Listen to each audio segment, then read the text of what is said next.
teman Kristen ini dosanya ditebus oleh bukan Tuhan, betul? Iya, itu ke yang berbeda lah Bang tanyakan itu. Kok yang berbeda? Maksudnya jangan ke saya gitu loh kalau soal itu. Nggak mungkin saya mengkonter. Abang meyakini dosa Anda ditebus oleh Tuhan atau dosa Anda ditebus oleh bukan Tuhan? Saya tanya dulu. Ya, menurut keyakinan Anda, apakah Anda yakin dosa Anda ditebus oleh A, Tuhan, B, bukan Tuhan? Yang menebus itu Yesus Kristus. Saya nggak tanya itu, saya ulang lagi. Apakah Anda percaya bahwasanya dosa Anda ditebus oleh A, Tuhan, B, bukan Tuhan? Tuhan ini maksudnya yang mana nih Bapak? Alamak, Tunggu dulu Pak. kita. Macet. Enggak.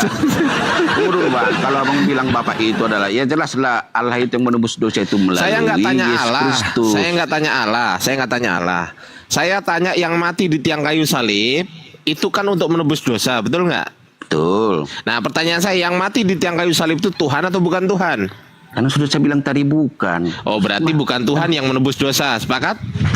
Ya sepakat toh yang. Ya sudah. Aduh, dari tadi kok udah saya Loh, bilang ya sudah, bukan, berarti kesimpulan akhir, dosa orang-orang Kristen ditebus oleh bukan Tuhan. Clear sama kita? Clear? Iya, kalau konteksnya yang di kayu salib Kok itu. konteks lagi? Eh, Kok pakai konteks? Ya emang kan, ya kan emang inilah, penebusan Bang, dosa. saya menerangkan lu. Penebusan ya kan saya dosa. bilang bukan kalau konteksnya tadi yang di tiang itu ya bukan. Saya Loh bilang enggak, bukan. penebusan dosa itu kan dimulai di tiang kayu salib kan?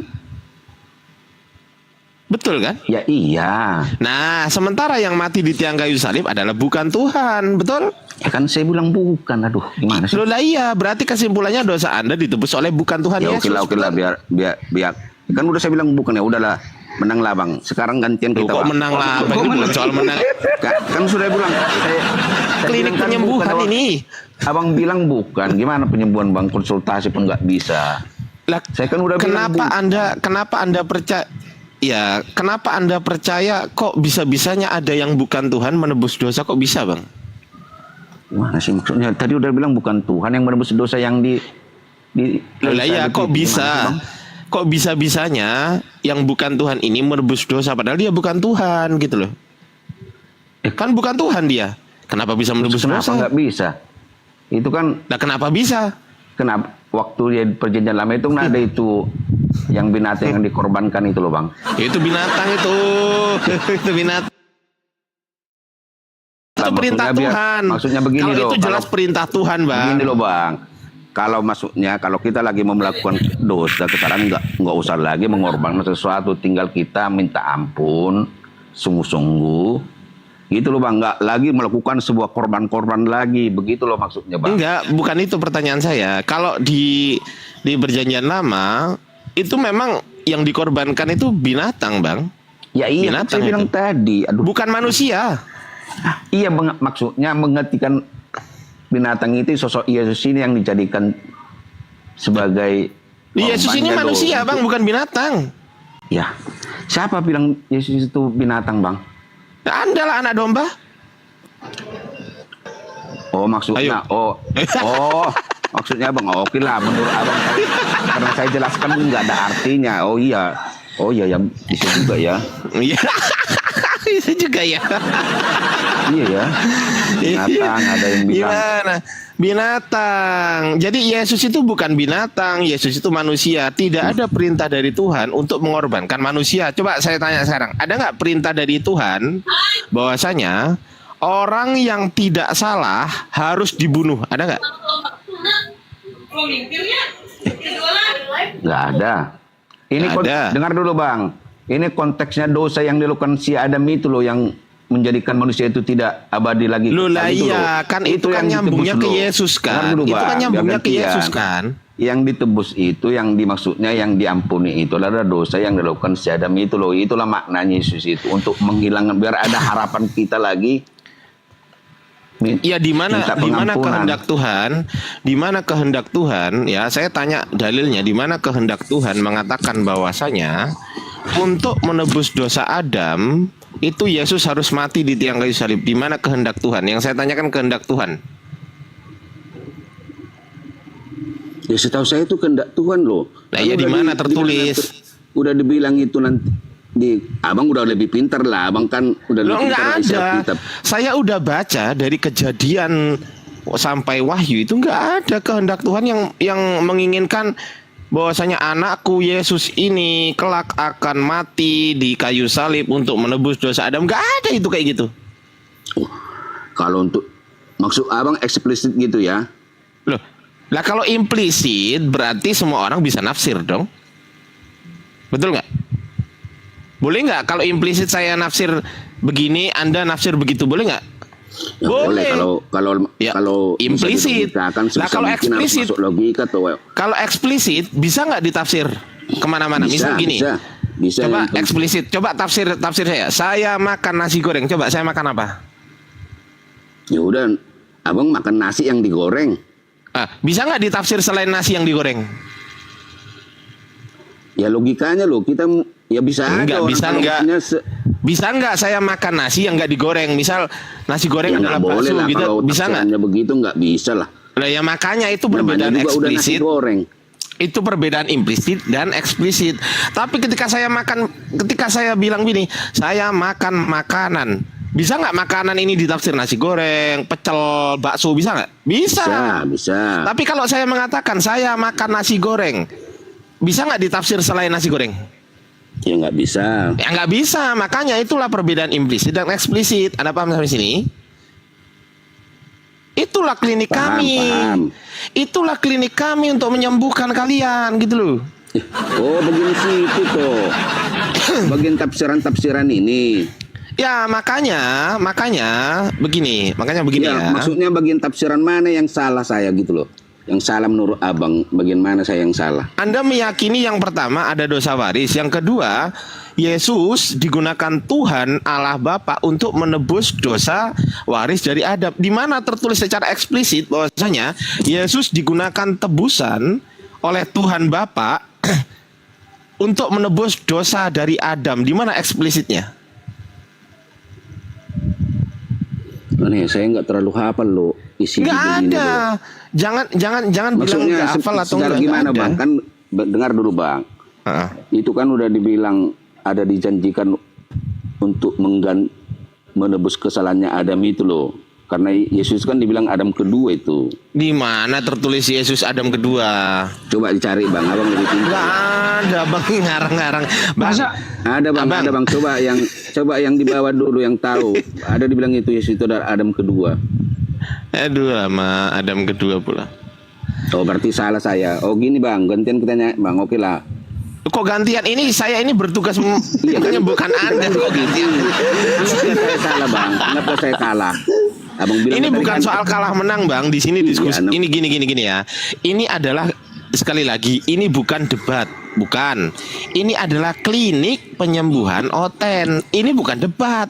Iya, ini maksudnya klinik, kan saya bang. biar lebih sembuh bang. Bertanya lah tentang orang abang gitu loh. Biar lebih sembuh saya gitu loh. Kan tadi saya ya, belum kalau pengen sembuh, kalau pengen sembuh harusnya Anda mendalami ajaran Anda gitu loh. Kalau pengen sembuh.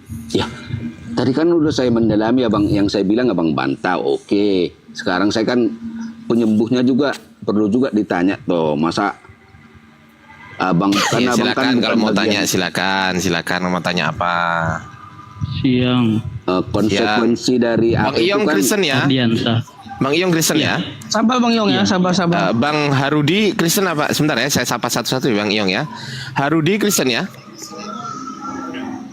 Harudi? Pak Harudi? Halo Pak Harudi? Nah ini udah buka dia. Pak Harudi 80, Kristen atau Islam bang? Bang, ngomong bang. Aduh, malah diem. Oh Muslim, oke, makasih ya bang. Ada yang mau disampaikan Pak Harudi? Oh, turun deh. Siap. Oke, pasiennya antri ya Bang Iyong ya. Antri dulu ya pasiennya ya Bang Iyong. Satu-satu ya. Nanti saya udah pasien keberapa ini Bang? Udah pasien pertama. Pasien pertama. Pasien pertama, tapi belum parah-parah banget ya Bang ya. Oh, belum. Enggak parah ini. Enggak parah. Puji Tuhan lah, belum parah. Iya nggak parah. Karena apa? Karena selama menganggap Yesus bukan Tuhan itu nggak parah itu. Oh, berarti yang menganggap Yesus itu Tuhan sangat parah lah itu. Oh, parah banget itu obatnya itu dosisnya itu dosis tinggi. Mohon maaf dosisnya dosis tinggi. Oh, udah boleh Bang tadi saya bertanya lagi Bang. Boleh dong, silakan.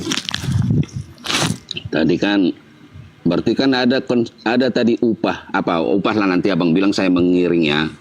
Ada konsekuensinya Nabi Adam itu yang dijatuhkan bukan dijatuhkan, yang melakukan kesalahan itu ya Bang ya. Ada konsekuensinya kan Bang? Iya, bentar. Ini wifi ku. Tak matiin satu ya, Ma.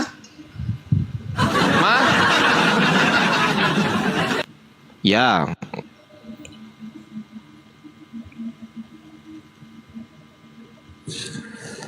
Aku matiin wifi dulu bentar.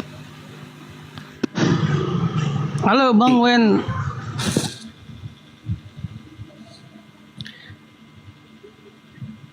Ini gimana ya? Oh ini apa?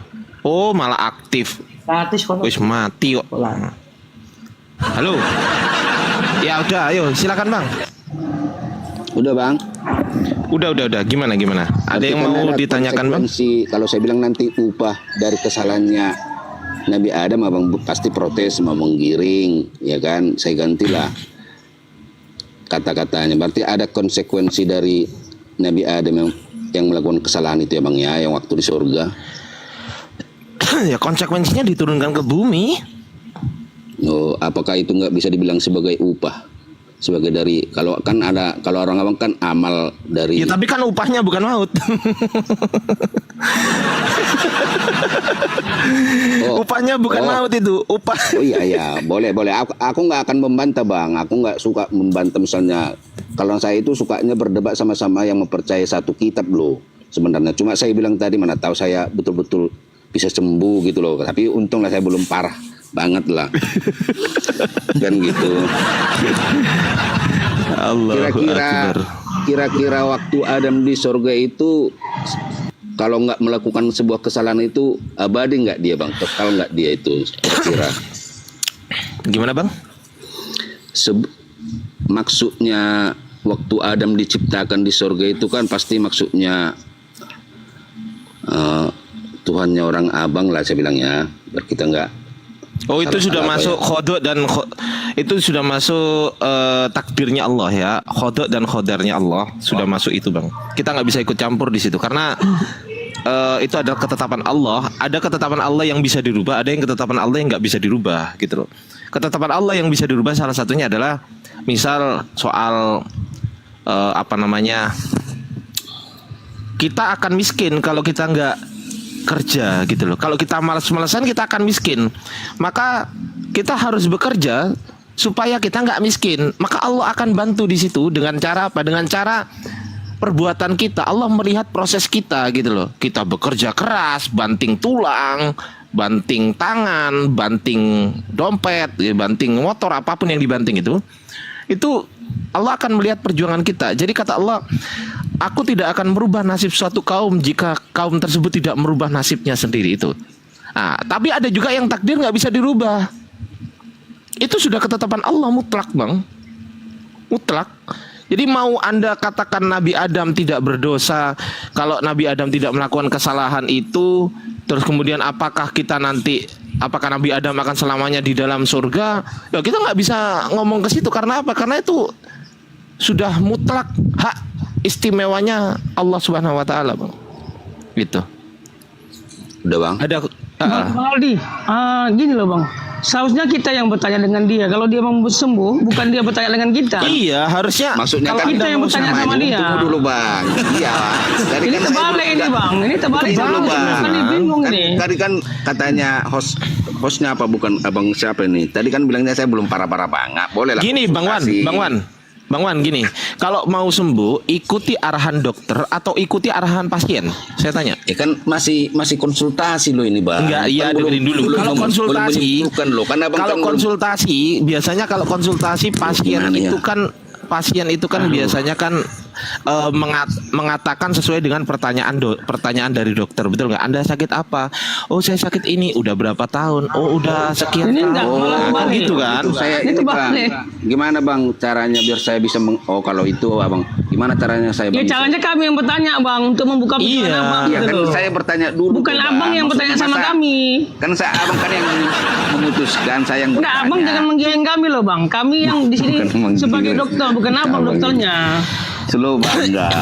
Bang One Time, Sedikit, Bang One Tree. lagi, kan saya nggak Bang Wan, membantah gini apa-apa loh, Bang Wan. Bang Wan, Ingat gini loh, gini. nggak ada membantah apa-apa. Ini bukan room debat. Ini adalah klinik penyembuhan. Jadi kami ini memang sengaja membuka klinik penyembuhan gratis. Ini 28 jam nonstop klinik ini, Bang. Oh, Jadi iya, kami Bang, kami ini gratis dan tidak dipungut biaya sepersen pun. Bahkan perpuluhan pun enggak. Kita nggak nerima perpuluhan loh. Iya. Bayangkan coba. Ini Berarti- gratis loh bang. Kalau udah gratis, coba siapa yang nggak mau? Coba ada nggak? Kalau misal ada klinik rumah sakit gratis, coba. Itu orang yang sakit dikit aja udah masuk situ tuh. Oh aku sakit panas dikit, oh yaudah aku kesini. Lo gratis loh. Gini loh Bang Wen. Bang Wen. Oke lah bang, kalau gitu ya. Kan Namanya tadi juga. katanya lari dia Nggak kan apa-apa. begitu. Enggak, bukan. Tadi kan abang bilang harusnya begini, ya udahlah. Berarti saya udah terima kasih lah, nggak parah-parah Nah, banget. gimana lah abang mau begitu ya, Bang, ya. sembuh? Abang ditanya Tapi kan sakitnya belum- abang kalau- pergi. Kalau belum parah-parah banget kan masih bisa makan obat generik loh bang. Iya coba Kecuali kalau abang udah nggak parah- paham. Nggak bisa. Gini bang, gini bang. Bang, ini yang jadi masalah, ya kan?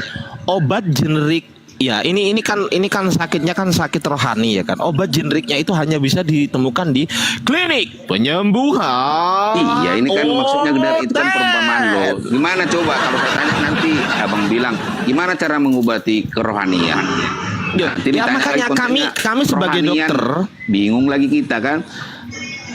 iya makanya itu kami sebagai dokter ini mengobati, tunggu ya sebentar ya. Saya pakai pakaian dokter Enggak, dulu begini ya, aja biar- bang. Yang Saya jelasnya pakai pakaian dokter dulu sebentar bang. dokter nggak boleh ditanya gitu aja lah. Saya suruh gitu loh bang. Enggak, gimana Bang Wen ini? Masa dokter yang ditanya? Ya kan boleh loh. Ya berarti yang Itu kan sakit ya, siapa? bentar. Berarti yang sakit kami Itu dokternya maksudnya gitu. kan penyakit begini.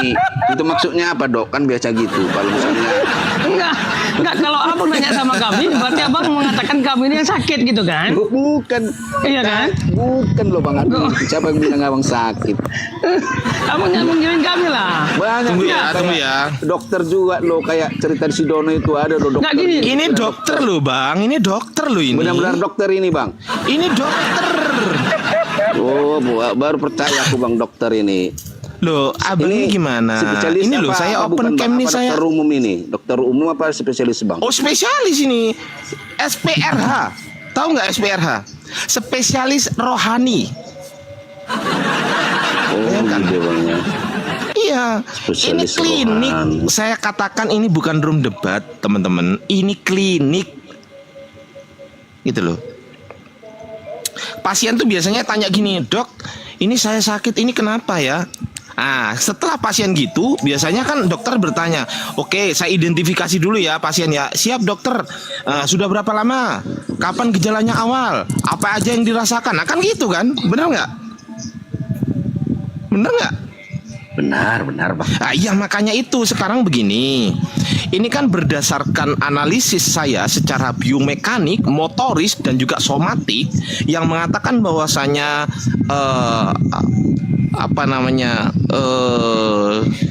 klitoris, kok klitoris? Apa itu klitoris itu kan? Klitoris bang. Aduh, Kenapa ini, Bang? salah, bukan itu, sorry, salah, bukan itu. Ya, maksudnya analisis secara biomekanis gitu kan, secara anatomis itu maksud saya, bukan klitoris, anatomis dan historis, ya itu historis itu maksud saya, historis. Kan kita harus tahu tuh histori penyakit Anda ke belakangnya itu. Kan saya tanya dulu, Anda kira-kira jadi Kristen ini sudah berapa tahun? Saya tanya. Berapa tahun lah ya? Umur saya sekarang masih 70 tahun ke bawah lah. Coba ditafsirkan dulu bang. Umur berapa? 70 tahun ke bawah lah, belum sampai 70. 70 tahun ke bawah tuh 30 tuh juga 70 tahun ke bawah. Ya iya kan saya bilang 70 tahun ke bawah. Berarti belum nyampe 70, gitulah kira-kira.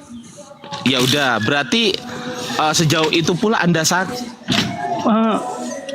Bang Nah, Aldi, ini menurut saya ini penyakitnya ini sudah Kronis. penyakit annual, sudah penyakit annual.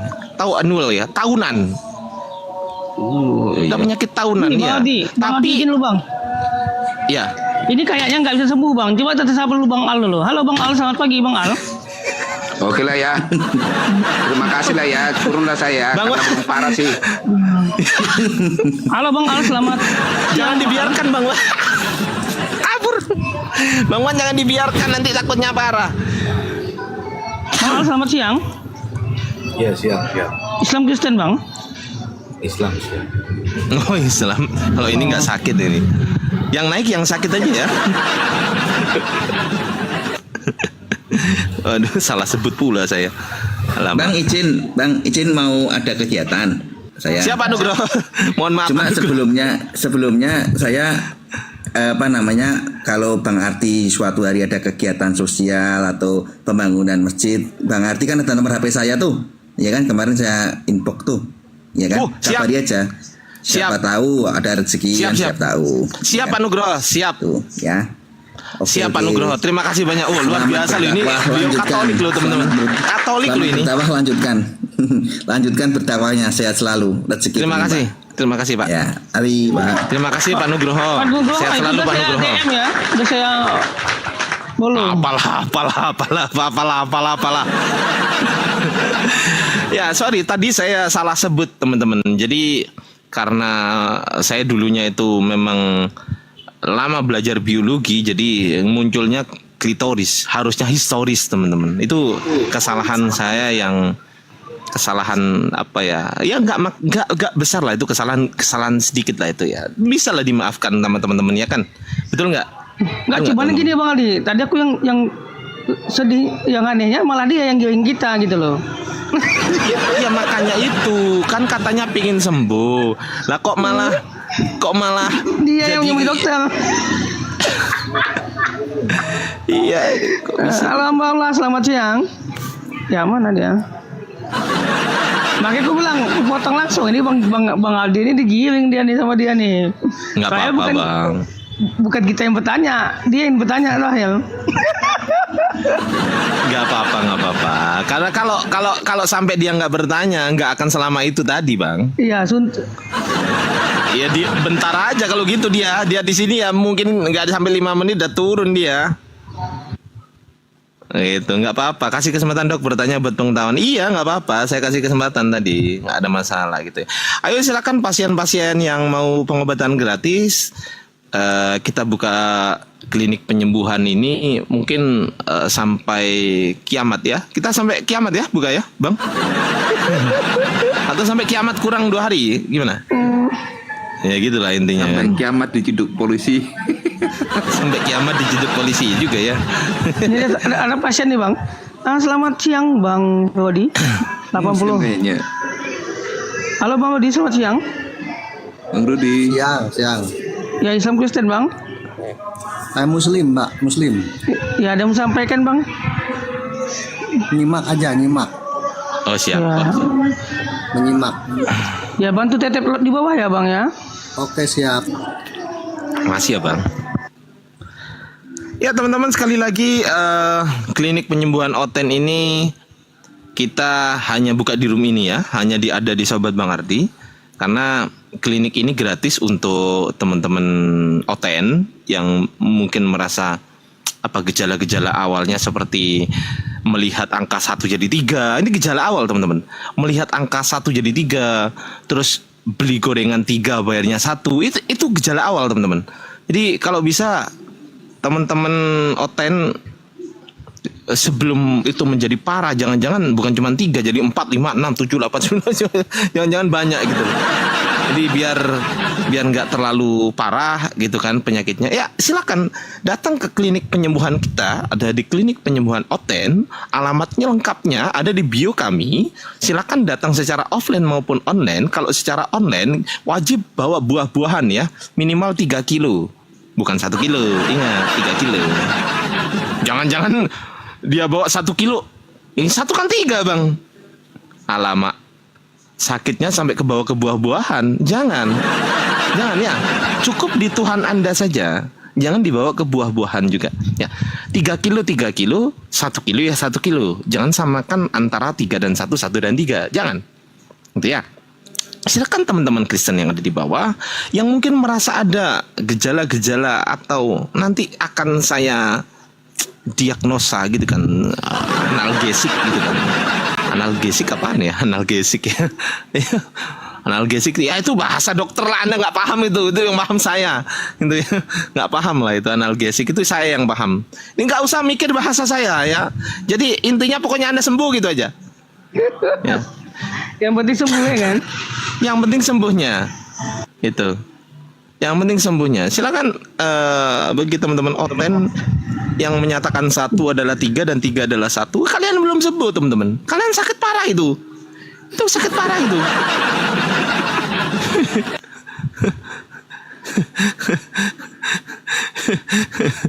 Ciri-ciri sakit Oten seperti apa? 1. Melihat angka 1 sama dengan 3. Itu nih, lihat ya. Melihat angka 1 sama dengan 3. 2. Ketika beli gorengan, ngambil 3 bayar 1. Itu ciri-ciri berbuat baik bantu orang susah, mending agama urusin. Iya, ini kita sedang ngurusin agama teman-teman. Pak Sigiro mungkin ada keluhan apa Pak Sigiro? Pak Sigiro silakan naik ke atas, mungkin ada keluhan apa gitu. Silakan Pak Sigiro. Kami akan berusaha semaksimal mungkin dengan keilmuan yang diberikan oleh Tuhan yang Maha Esa, ya. Esa itu 1, bukan 3. Ini Bang Ardi, naik Ya. beliaunya. Siapa? Aduh, Pak Sigiro. Halo Pak Sigiro. Halo Pak. Alamak.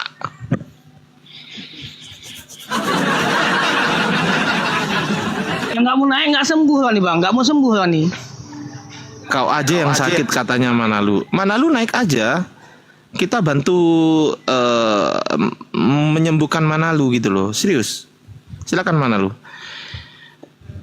Kita serius ya, ini klinik gratis loh. Aku nggak dibayar loh sama sekali. Bayangkan coba.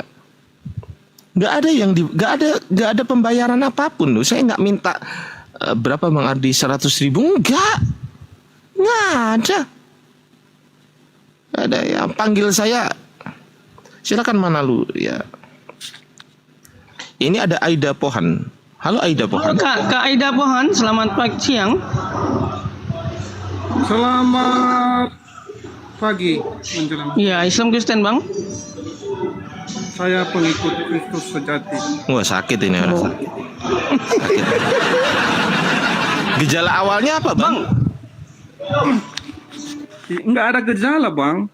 Kalau kita mau mengikut Yesus itu jangan kita jadikan dia Tuhan, itu aja intinya. Selesai sampai di situ.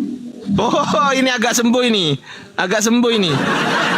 Jadi Yesus bukan Tuhan ya? Ya jelas, dia sendiri yang mengatakan dia nabi, dia utusan. Ya, agak sembuh ini. Agak sembuh ini. Agak sembuh, tapi masih sakit Bang. Begini bang Adi, begini. Sejarah itu tidak bisa kita jadikan suatu ukuran menjadi sebagian dari keyakinan atau iman. Sejarah itu kan tergantung kepentingan. Sejarah itu kan bisa diubah. Tapi mari kita kembali ke kitab suci itu sendiri. Mari. Nah, itu yang paling penting. Sementara filsafat tafsiran itu kan pikiran manusia yang bisa diubah sesuai kebutuhan mereka. Makanya banyak denominasi sekarang yang berterbangan, yang saling menyesatkan. Kan gitu aja kuncinya. Betul. Kalau menurut Pak Aida Pohan ini berhubung, kalau menurut analisis kritis saya secara historis dan secara secara historis itu ini analgesik ya. Ini analgesik. Ini Bang Adian, sejarah itu bisa dibuat nggak sesuai kebutuhan. Saya mau tanya sama Bang Adian dulu. Gimana?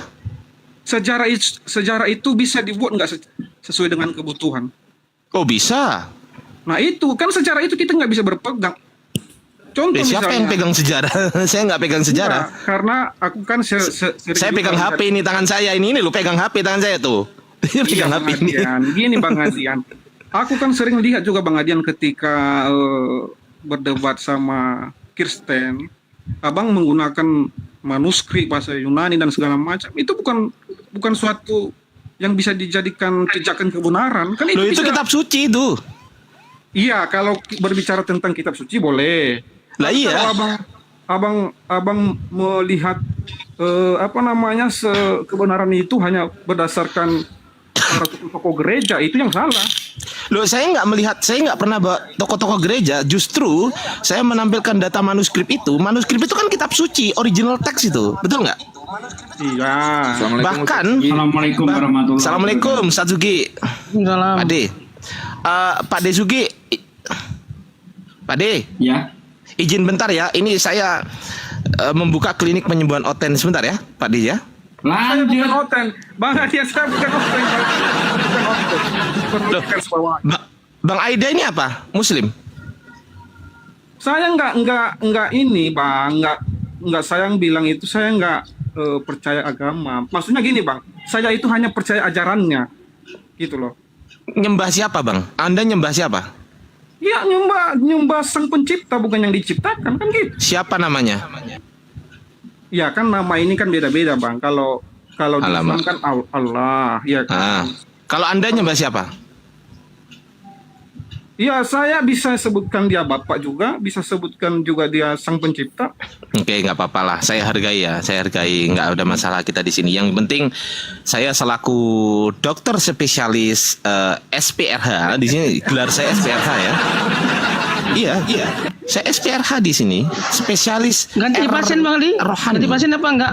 Sebentar, jangan dulu. Iya. Gini Bang, manuskrip yang saya bawa itu, Waalaikumsalam. Manuskrip yang saya bawa itu adalah kitab suci orang-orang yang kalian percaya sebagai pengikut Yesus gitu loh. Kitab suci itu menurut kalian gitu loh. Dan itu pada kenyataannya yang katanya kitab suci itu ternyata nggak suci Bang. Itu kenyataan yang terjadi. Ya makanya kita kembali ke Yohanes 1 ayat 1. Kan gitu. Nah, simpel kan? bisa jadi Yohanes 1 ayat 1 juga ditambahin. Ayo. Makanya kita berpegang kepada ajaran si Yesus ini sendiri. Ajarannya tertulis nggak? Ajaran Yesus tertulis nggak? Akulah jalan kebenaran dan hidup, tidak ada. Siapa tahu itu juga udah dirubah sama orang. Ayo. Makanya gini Bang, jalan itu bukan kita jadikan Tuhan. Itu intinya gitu kan? Ya dasarnya kitab suci bukan? Iya Bang, makanya gimana kalau kitab suci yang Anda imani ternyata bukan suci? Gimana? Bukan masalah mengimani Bang, kita harus mengimani itu juga harus pakai akal. Oke, pakai akal. Pertanyaan saya, apakah kitab Anda suci? Kalau menurut Abang Adian memang nggak suci. Nggak suci. Kalau menurut fakta dan data yang terjadi suci nggak? Fakta dan data itu siapa yang bisa menyimpulkan? Kok menyimpulkan? Ya, ini saya nggak menyimpulkan apa-apa, Bang. Saya nggak menyimpulkan apa-apa. Saya hanya membawakan data dan fakta yang notabene Bible Anda bahasa Yunani itu loh. Kemana Bang Billy kok turun? Itu ditulis oleh orang-orang Kristen sendiri, bukan oleh kami. Ya makanya saya bilang saya ini bukan Kristen. Kristen itu dari mana coba? Anda agamanya apa, Bang? Saya mengikuti Yesus aja. Oke, pertanyaan saya, Anda tahu dari mana kalau Yesus ada? Nah, tuh. Iya. Kan itu dari kitab itu sendiri, Pak. Oh, nggak bisa. Kan Anda bilang sejarah bisa dirubah-rubah. Siapa tahu udah dirubah-rubah. Ayo. Memang Bang, dalam penulisan itu kita nggak bisa memastikan itu suatu kebenaran. Nah, ya sudah, berarti belum tentu juga Yesus ada. Makanya sumber itu dari Yesus sendiri. Dia mengatakan dia utusan. Ya kita harus tahu dari mana, Abang? Abang tahu dari mana kalau Yesus itu utusan? Tahu dari mana? Ya dari perkataannya sendiri. Di mana tertulis? Itu banyak di Alkitab itu, Bang. Jangan-jangan itu udah dirubah. Ya gini Bang Adian, yang Abang Adian persoalkan kan, yaitu kan dasar Abang Adian itu kan, Abang Adian pasti mempertanyakan Yesus ini Tuhan atau bukan. Saya menjawab tadi, dia itu hanya utusan, dia itu sama dengan makhluk diciptakan. Terus apa lagi yang abang cari tahu? Gini Bang, selain gini ya, gelar saya itu selain SPRH, saya juga SPFSL, spesialis filsafat. Spesialis filsafat saya ini Bang. Jadi ketika ada orang yang berfilsafat dan dia sakit dalam penalaran, maka kami klinik penyembuhan ini bisa ganti juga. Ini klinik penyembuhan oten ini bisa diganti juga. Klinik penyembuhan oten dan non oten bisa juga itu. Jadi saya ini memang memiliki beberapa kelebihan Bang. Salah satu kelebihan yang tampak nyata adalah kelebihan berat badan. Itu yang tampak nyata karena perut saya udah segini. Sebentar Bang Adian, sebentar ya. Dalam meyakini suatu keyakinan itu ada 3 Bang. Konsep ketuhanan, keselamatan, baru ajaran itu sendiri. Kalau konsep ketuhanannya real, yang satu pencipta, yang lain tidak ada lagi yang menciptakan selain itu, terus apa lagi yang diperdebatkan gitu loh. Kan gitu. Nah, kembali lagi ke ajaran itu. Nah, kalau kita kembali ke ajaran ini, oten-oten ini kan banyak denominasinya. Ada yang Advent, ada yang Katolik. Nah, mereka saling menyesatkan. Nah, terus ketika mereka sesat, apakah kita ikut-ikutan? Kan kita ikut. Iya, oke, saya paham. Jadi kita ikut kepada Yesus itu sendiri. Ya. Kan gitu, simple. Ya, oke. Diagnosa yang saya tulis barusan menyatakan bahwasanya Anda 79% itu sembuh, ya 21% masih sakit. Sebelum itu Bang Adian, ini perkataan Yesus Bang Adian. Dia itu nabi, dia itu guru, dia itu rasul. Dia tidak pernah mengatakan dia Tuhan. Betul, sepakat. Dia tidak mengatakan dia Allah. Terus apa lagi yang mau dipertanyakan? Sepakat saya Bang, sepakat. Tapi kalau Bang Adian bisa membuktikan Yesus itu tidak disalib, nah itu baru saya salut sama Bang Adian. Oh, bisa saya, bisa. Abang bisa bisa memberikan argumen yang membantah Pontius Pilatus itu menyalib Yesus atau bukan Pontius Pilatus yang menyalib. Enggak, bukan. Gini. Di kitab Anda ya, kita clearkan dulu ya, Yesus tidak disalib ya. Kita clearkan dulu ya. Anda meyakini Yesus disalib, saya meyakini Yesus tidak disalib, betul ya? Oke. Sebelum kita kemana-mana, kita sepakat dulu bahwasanya dasar informasi benar dan salah yang Anda percaya adalah kitab suci, betul? Ya, kalau itu tergantung bagaimana. Lu kok tergantung, jadinya mati dong. Tergantung. Gini Bang Adian. Tergantung kita bagaimana menelarkannya. Enggak, jadi Anda punya kitab suci. Jadi kitab Anda percayai nggak sebagai keimanan? Ya, saya percayai, tergantung bagaimana gitu dong. memahaminya. Oke, betul. Nah, dan Anda meyakini Yesus disalib kan, betul? Iya, karena sejarah mengatakan seperti itu. Tadi katanya nggak usah ke sejarah bisa diubah-ubah. Begini Bang Adian, aduh, bahaya ini Ardiansa ini. Bisa aja malik-malik tahu tempe. Ya, lanjut. Gini Bang Adian. Iya, siap. Kalau ada secara fakta sejarah itu yang mengatakan seperti itu, harus ada bandingannya toh.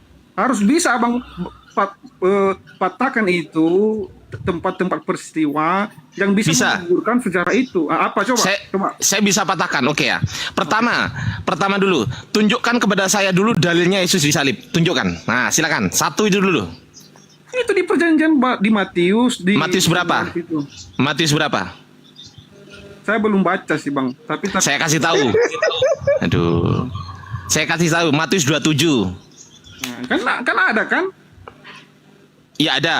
Pertanyaan saya sekarang, sabar dulu. Pertanyaan saya sekarang, yang nulis kan Matius, betul nggak? Iya. Matius itu tahu dari mana kalau Yesus disalib? Maksud abang, kalau ini merujuk ke saksi mata ya? Loh, Kan gitu. ya saya tanya, Matius tahu dari siapa bahwasanya Yesus disalib? Tahu dari siapa Matius? Karena Matius bukan Matius yang nulis. Ayo, harus logis ya, harus logis ya, nggak boleh nggak ya? Gini Silakan. banget ya, gini Bang. Kan? Nggak ada. Ya udah, abang jelaskan menurut abang. Coba. Ya Matius ngarang. Apa buktinya bahwa itu ngarang? Buktinya Anda nggak bisa buktikan ke saya bahwasanya Yesus betul-betul disalib. Ah tuh. Gimana Gitu. Bang Adian? Ngerti nggak yang aku bilang tadi Bang Adian? Coba abang beri satu referensi bahwasanya di Matius itu memang penyaliban itu nggak ada. Jangan abang tanya lagi sama Saya nggak bilang penyalipan itu nggak ada, Bang. Saya nggak bilang penyalipan itu nggak ada. Sekali lagi ya, saya hanya gini, berdasarkan ayat yang Anda pahami dan Anda yakini di kitab suci Anda, ya kan? Ternyata Matius ini saya tanyakan kepada Anda, Matius ini tahu dari siapa bahwa Yesus disalib? Anda nggak bisa jawab kan? Betul kan? Iya pasti ya tahu lah karena dia kan dia murid. Iya tahu dari siapa? Saya tanya tahu dari siapa? Berarti yang abang permasalahkan dia tahu dari siapa gitu? Iya, saya kejar sampai dengan siapa yang melihat Yesus disalib. Saya kejar sampai Dari situ. sumbernya. Ya. Dari sumbernya. Sumbernya siapa? Misal gini Bang. Misal gini. Saya hidup di zamannya Matius, di zamannya Lukas, di zamannya Markus. Saya, Pak Desugi, Sobat Bang Ardi, Pak Pendeta Al ini itu juga hidup pada zaman itu. Jadi 4 orang dari Matius, Markus, Lukas, Yohanes menuliskan Yesus disalib. Saya, Bibel Berjalan, Pendeta sama Sobat juga menuliskan hal yang tidak sama, bertentangan. Yesus tidak disalib. Ada 4 yang mengatakan Yesus disalib dan ada 4 yang mengatakan Yesus tidak disalib. Pertanyaan saya, yang benar yang mana? Aku yang saya bertanya sama Bang Dea itu yang Pertanyaannya nggak masuk akal tuh. Tuh, tanya nggak masuk akal ya. Akal nggak punya akal sih, makanya nggak masuk. Karena memang ada sumber-sumber lain yang mengatakan Yesus tidak disalib. Seperti Injil Basilides. Dan Barnabas. Injil Barnabas. Injil apa? Basilides. Ada nggak Basilides. Ada nggak di perjanjian baru itu izin Basilides? Loh, diapokrifkan itu. Itu diapokrifkan. Itu Yang sumber mana? lain, makanya saya bilang sumber lain, Bang. Mana? Coba tampilkan mana? Aduh, nggak ini nggak baca sejarah terus aku disuruh tampilkan terus dia nggak nampilkan gimana lah ini, jangan gitu lah. Gini Bang Adrian ini ketika ditanya, coba abang buktikan bahwa Yesus itu dia nggak disalib. Abang interogasi saya lagi, itu yang nggak bisa Bang. Loh, buktinya Anda nggak bisa buktikan kepada saya Matius itu tahu dari siapa kan Yesus disalib? Berarti informasi ini informasi yang nggak valid gitu loh. Betul nggak? Bang gini, Oke, sekarang saya tanya simpel. Matius menulis Yesus disalib itu informasi yang valid nggak? Saya tanya. Valid.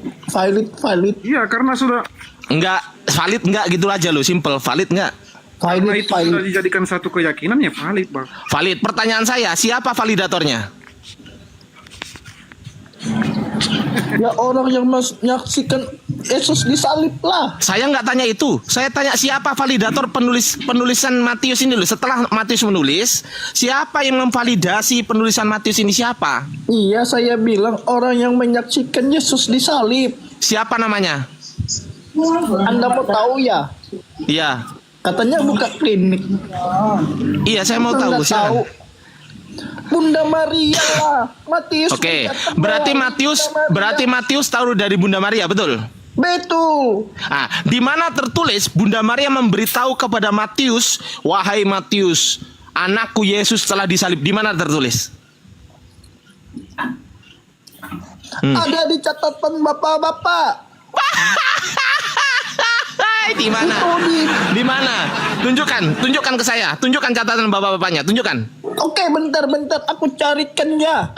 Oke, siap. Aku tunggu ya. Oke, aku ngerti dulu ya. Oke. Ya, silakan Pak De Sugi atau Bang Pangeran masuk dulu ya, karena di sini udah waktunya sholat duhur. Aku izin sholat dulu ya. Gantian ya, Pak De. Pak Sugi, iya Pak Sugi aja lah. Pak Dadan. Pak Sugi, silakan Pak Sugi. Pak De masuk, Pak De. Oke.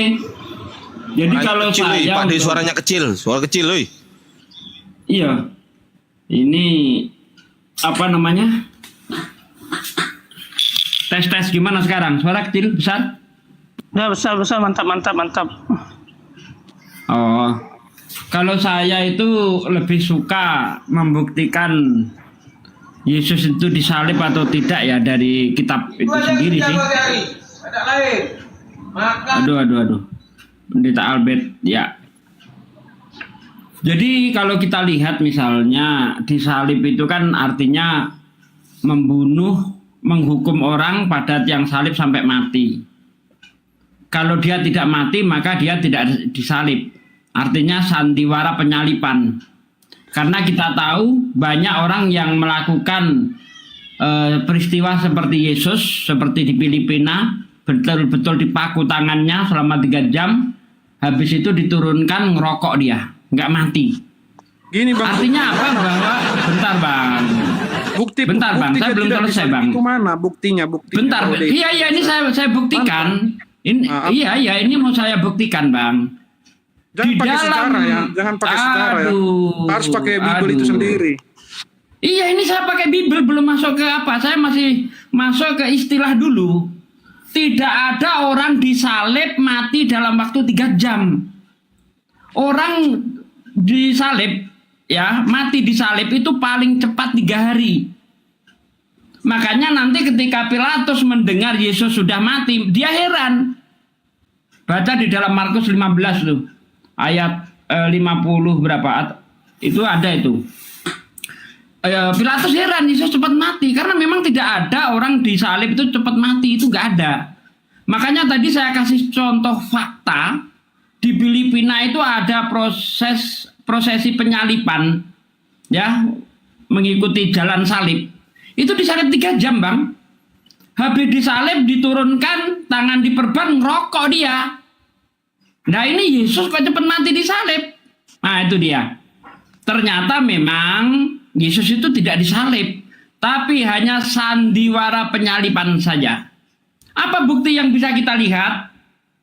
Kata Yesus di dalam Lukas 20 ayat 36, orang yang mati dibangkitkan itu akan seperti roh. Ya, di dalam Lukas 20 ayat 36, 37 Anda baca di situ. Makanya nanti ketika Yesus menemui para murid di dalam Lukas 24 ayat 36, 37 dan seterusnya, para murid itu takut menyangka Yesus itu hantu. Jadi para murid mendengar Yesus disalib itu hanya desas-desus. Para murid tidak pernah menjadi saksi penyalipan. Anda baca di dalam Markus 14 ayat 50, para murid kabur saat Yesus ditangkap.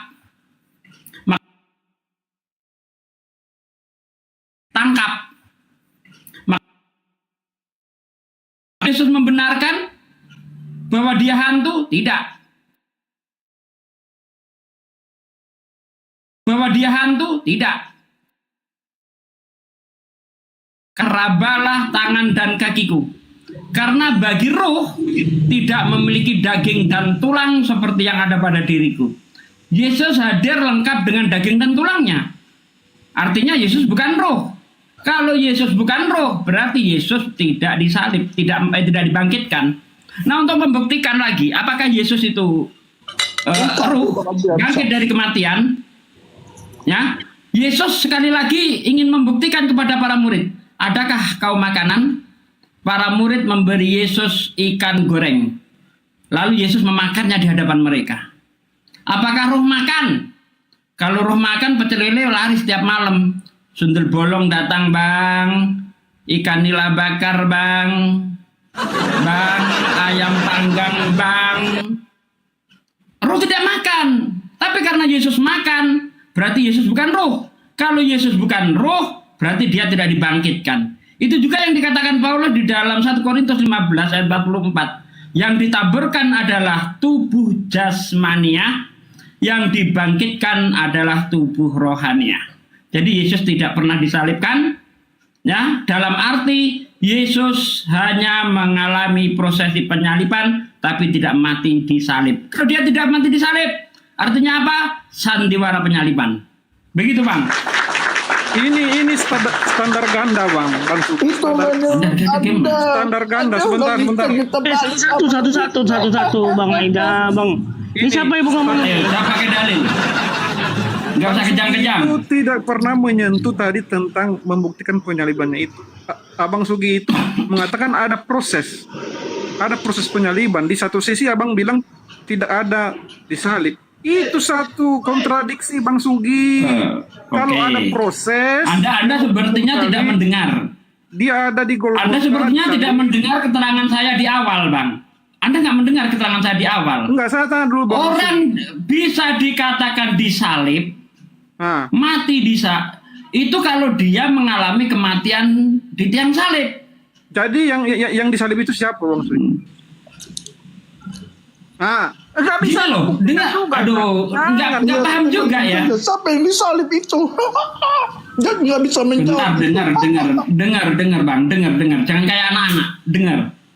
Ya, orang bisa dikatakan disalib, artinya dia harus mati di tiang salib.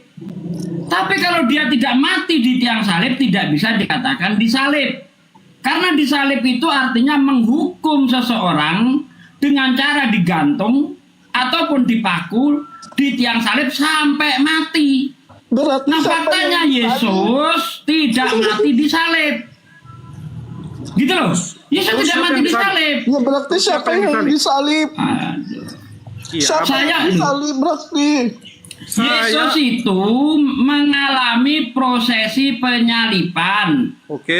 Tapi ini bentar. Ini berdasarkan Bible ya. Tapi dia tidak mati disalib. Kalau dia tidak mati disalib, artinya penyaliban itu hanya sandiwara saja. Gitu loh. Paham? Pertanyaannya siapa yang disalib berarti? Kalau Yesus dengar. Yesus mengalami prosesi penyaliban menurut Bible. Tetapi dia tidak mati disalib. Kalau dia tidak mati disalib, artinya Yesus tidak disalib, tapi hanya sandiwara penyaliban. Seperti yang saya kasih contoh tadi, seperti yang saya contohkan tadi di Filipina, ada orang disalib, tangannya dipaku selama 3 jam, ya. Habis disalib dia diturunkan, tangannya diperban, ngerokok. Apakah dia bisa dikatakan dihukum salib? Berarti siapa yang mati disalib? Saya tanya, apakah orang itu bisa dikatakan dihukum salib? Iya, enggak, itu hanya sandiwara. Mati disalib berarti nggak ada yang mati disalib, nggak ada. Mati berarti siapa yang mati disalib? Nggak ada. Boleh kita gantian, Bang Sugi. Saksi semua saksi mata itu berarti dibohongi ya? Nggak ada orang mati disalib ya? Kan Al-Quran menjelaskan bahwa ada yang mati digantikan, diserupakan, ada yang menggantikan. Sekarang kalau Yesus sendiri sudah menjanjikan di dalam Matius 12 ayat 39. Enggak, saya tanya tadi siapa? Bentar, dengar, Bang. Ini kalau Yesus itu mati disalib, dia pembohong. Karena di dalam Matius 12 ayat 39, Yesus berkata, angkatan yang jahat dan tidak setia ini meminta satu tanda. Tanda tidak akan diberikan selain tanda Nabi Yunus yang tinggal di dalam perut ikan selama 3 hari dan 3 malam. Demikian juga anak manusia akan tinggal di rahim bumi selama 3 hari dan 3 malam. Pertanyaan saya, Yunus di dalam perut ikan mati atau hidup? Makanya gantian, Pak Sugi. Jangan Bang Sugi. Saya tanya Bang.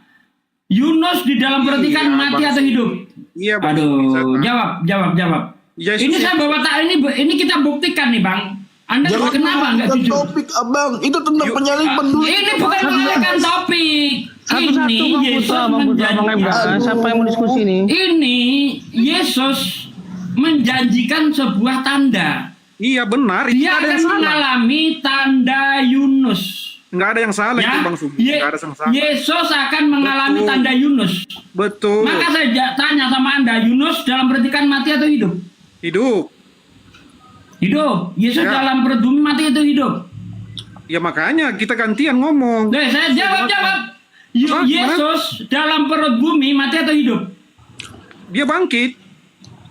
Saya kan nanya bangkit di dalam perut bumi Yesus mati atau hidup? Itulah dia mati memang. Habis itu bangkit lagi Mati. pada ketika. Kalau Yunus hidup, Yesus mati, apanya yang sama? Kan itu berkaitan dengan hari ketiga. Yesus Yesus mati, terus bangkit ke hari ketiga sama kayak Yunus. Tanda itu maksudnya terjadinya di mana? abangku. Putra. Dengar. Putra, gantian. Aduh, gantian dengar. Ini Yesus dari mengatakan Bang Sugi dia aja, ya. akan mengalami tanda Yunus. Ya makanya dia jelaskan. Tanda Yunus, bentar Bang, dengar dulu. Tanda Yunus, dia hidup di dalam perut ikan. Iya betul, nggak ada yang salah. Yesus mati atau hidup dalam perut bumi? Dia mati lalu bangkit lagi. Yunus nggak bangkit. Terus samanya di mana Bang? Antara tanda Yunus dan tanda Yesus? Oke, bisa saya jawab ini? Iya. Bisa saya jawab nggak? Jangan kita seperti Jawab polisi. tanda yang sama antara Yesus dan Yunus apa? Silakan jawab. Mengalihkan topik, dia tadi penyalipan. Sekarang hari ketiga. Aduh, gimana? Ini menuju ke penyalipan ini. Kau ini ngerti enggak? Kalau nggak paham poinnya? saya Penyalipan. Aduh. Oke, Ini saya atau jawab. begini Kalau kawan-kawan Yesus- Kristen. Menghindari Kawan-kawan Kristen, pertanyaan. begini. Siapa yang Kalau masih sejarawan beralasan? ada mengaku Oke, Abang. kalau Sugi, ya. Yesus, Iya, Bang Sugi. kalau Yesus Jangan diulang-ulang lagi, Bang. mati, Sakit kepala. Yunus hidup, berarti tandanya nggak sama. Kalau Yesus mati, berarti dia pembohong, tidak mengalami tanda Yunus. Ngerti? Udah siap Bang Sugi? Oke. Tadi saya tanya sama Anda, apa yang sama tanda Yunus dan Yesus? Iya, Silakan. makanya Bang Sugi, makanya. Oke. Yang abang maksud itu ketika Yunus nggak mati, Bang Sugi juga harus maksakan. Yesus itu jangan mati ya, harus sesuai. Bukan seperti itu penjelasannya Bang Sugi. Justru dari tanda yang seperti Yunus itu dari keluar ikan, Yesus itu bangkit. Itulah makanya bahwa dia dikatakan itu bangkit dari antara orang mati. Bukan masalah. Yesus Harus sesuai Benar, dengan Yunus. Yunus tidak bangkit. Yunus tidak bangkit. Iya kan Yunus tidak diberi kuasa itu. Nah, sekarang Yesus bangkit. Apanya yang sama? Perbedaannya di sini Bang Sugi. Nggak, di sini nggak ada nggak mempermasalahkan perbedaan. Karena Yesus mengatakan akan mengalami tanda Yunus. Tanda Karena Yunus di mana terjadinya tanda Yunus? Bentar. Saya tanya biar Anda paham. Tanda Yunus terjadinya di mana? Aduh, Bibel berjalan ini. Ayo. Tanda Yunus itu terjadinya di mana? Jawab. bukan proses kenapa dia mati. Benar, bukan proses. Ingat yang dikatakan Yesus. Ingat kenapa Anda nggak jujur? Kenapa Anda nggak jujur? Karena Anda takut. Karena Anda takut. Ya, dengar. Nih. Saya bacakan ayatnya lagi biar Anda paham. Saya bacakan ayatnya lagi. Buktikan aja siapa yang disalib, Bang Sugi. Buktikan siapa yang disalib. Itu aja. Buktikan siapa yang disalib. Ini sedang saya buktikan. Ya, Kalau Yesus mati, siapa namanya? Kalau Yudas, Yesus mati, enggak jangan itu prosesnya. Kalau Yesus mati, itu prosesnya. berarti Yudas Yesus pembohong. Yudas nggak yang diganti siapa? Dengar. Saya tidak membahas itu. Saya tidak bahas itu. Saya sedang membuktikan bahwa Yesus nggak bisa gantiannya. Saya sedang membuktikan Yesus tidak mati di salib. Karena kalau Yesus tidak mati di salib, maka tidak ada penyalipan. Saya tidak sedang membicarakan pengganti. Ini saya bicara konteks Bible. Saya tidak bicara konteks Quran. Anda nggak bisa membuktikan. Di dalam Bible menunjukkan Yesus tidak mati di salib. Lalu siapa yang disalib? Apa buktinya? Lalu siapa yang disalib? Yang mati di kayu salib itu? tidak disebutkan siapa. Bunda Salam, Putra. Murid-muridnya. Orang yang percaya kepada dia. Berarti siapa yang mati?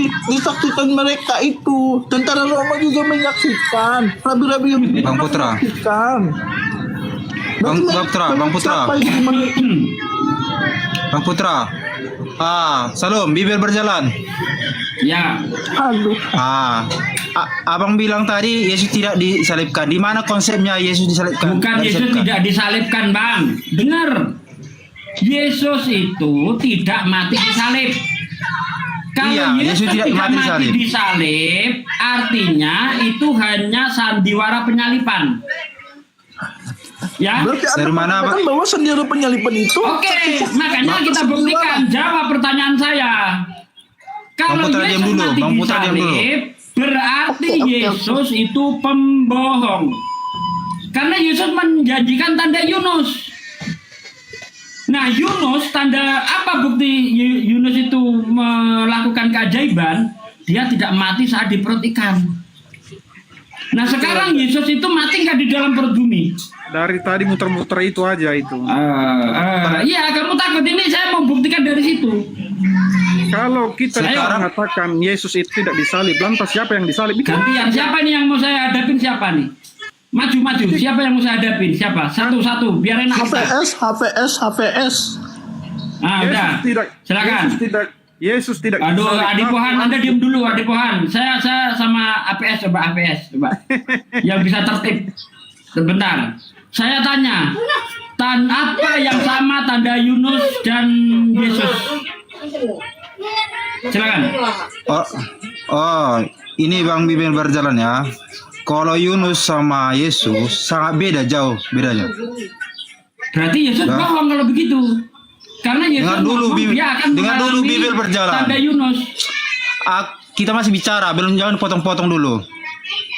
Biar akurat, biar mengetahui Abang ya. Oke. Pakai dalil, Bang. Ayat mana yang Anda bawa sehingga Anda mengatakan Yesus dan Yunus beda? Dalilnya mana? Abang udah tahu membaca kan? Itu Abang Bibel berjalan, udah mengetahui Bibel. Jadi Abang udah memahami. Jangan kita buka-buka lagi Bibel. Kalau saya tunjukkan Bibel nanti Abang nanti nggak percaya. Kalau ada saya percaya. Makanya bawa ayat. Bawa ayat. Sekarang kalau dibuat sama saya jangan asumsi. Bawa ayat. Saya mengatakan antara Yesus dan Yunus sama. Saya punya ayat. Bentar, Bang. Saya mengatakan sama, saya punya ayat. Ayatnya Matius 12 ayat 39. Angkatan yang jahat dan tidak setia ini meminta tanda. Tanda tidak akan diberikan selain tanda Yunus yang hidup di dalam perut ikan selama 3 hari dan 3 malam. Demikian juga anak manusia akan tinggal di dalam rahim bumi selama 3 hari dan 3 malam. Yesus menyamakan dirinya dengan Yunus. Akan mengalami tanda yang sama, cuma beda tempat saja. Yunus mengalami tanda di dalam perut ikan, Yesus mengalami tanda di dalam perut bumi. Yunus bisa dikatakan memiliki tanda di dalam perut ikan kalau dia tidak mati. Kalau Yunus mati, dia tidak memiliki tanda. Yesus bisa dikatakan mengalami keajaiban atau mengalami tanda kalau dia hidup di dalam perut bumi. Tapi kalau dia mati, dia tidak mengalami tanda. Ya. Nah, di sini Anda mengatakan Yunus dan Yesus beda. Ayat mana yang mengatakannya? Yohanes 20 pasal 24 ayat 20. Dia menampakkan diri kepada Thomas. Yohanes berapa? Yohanes berapa? Yohanes 24. Ngawur kau. Yohanes itu habis di pasal 20. Kok pasal 24?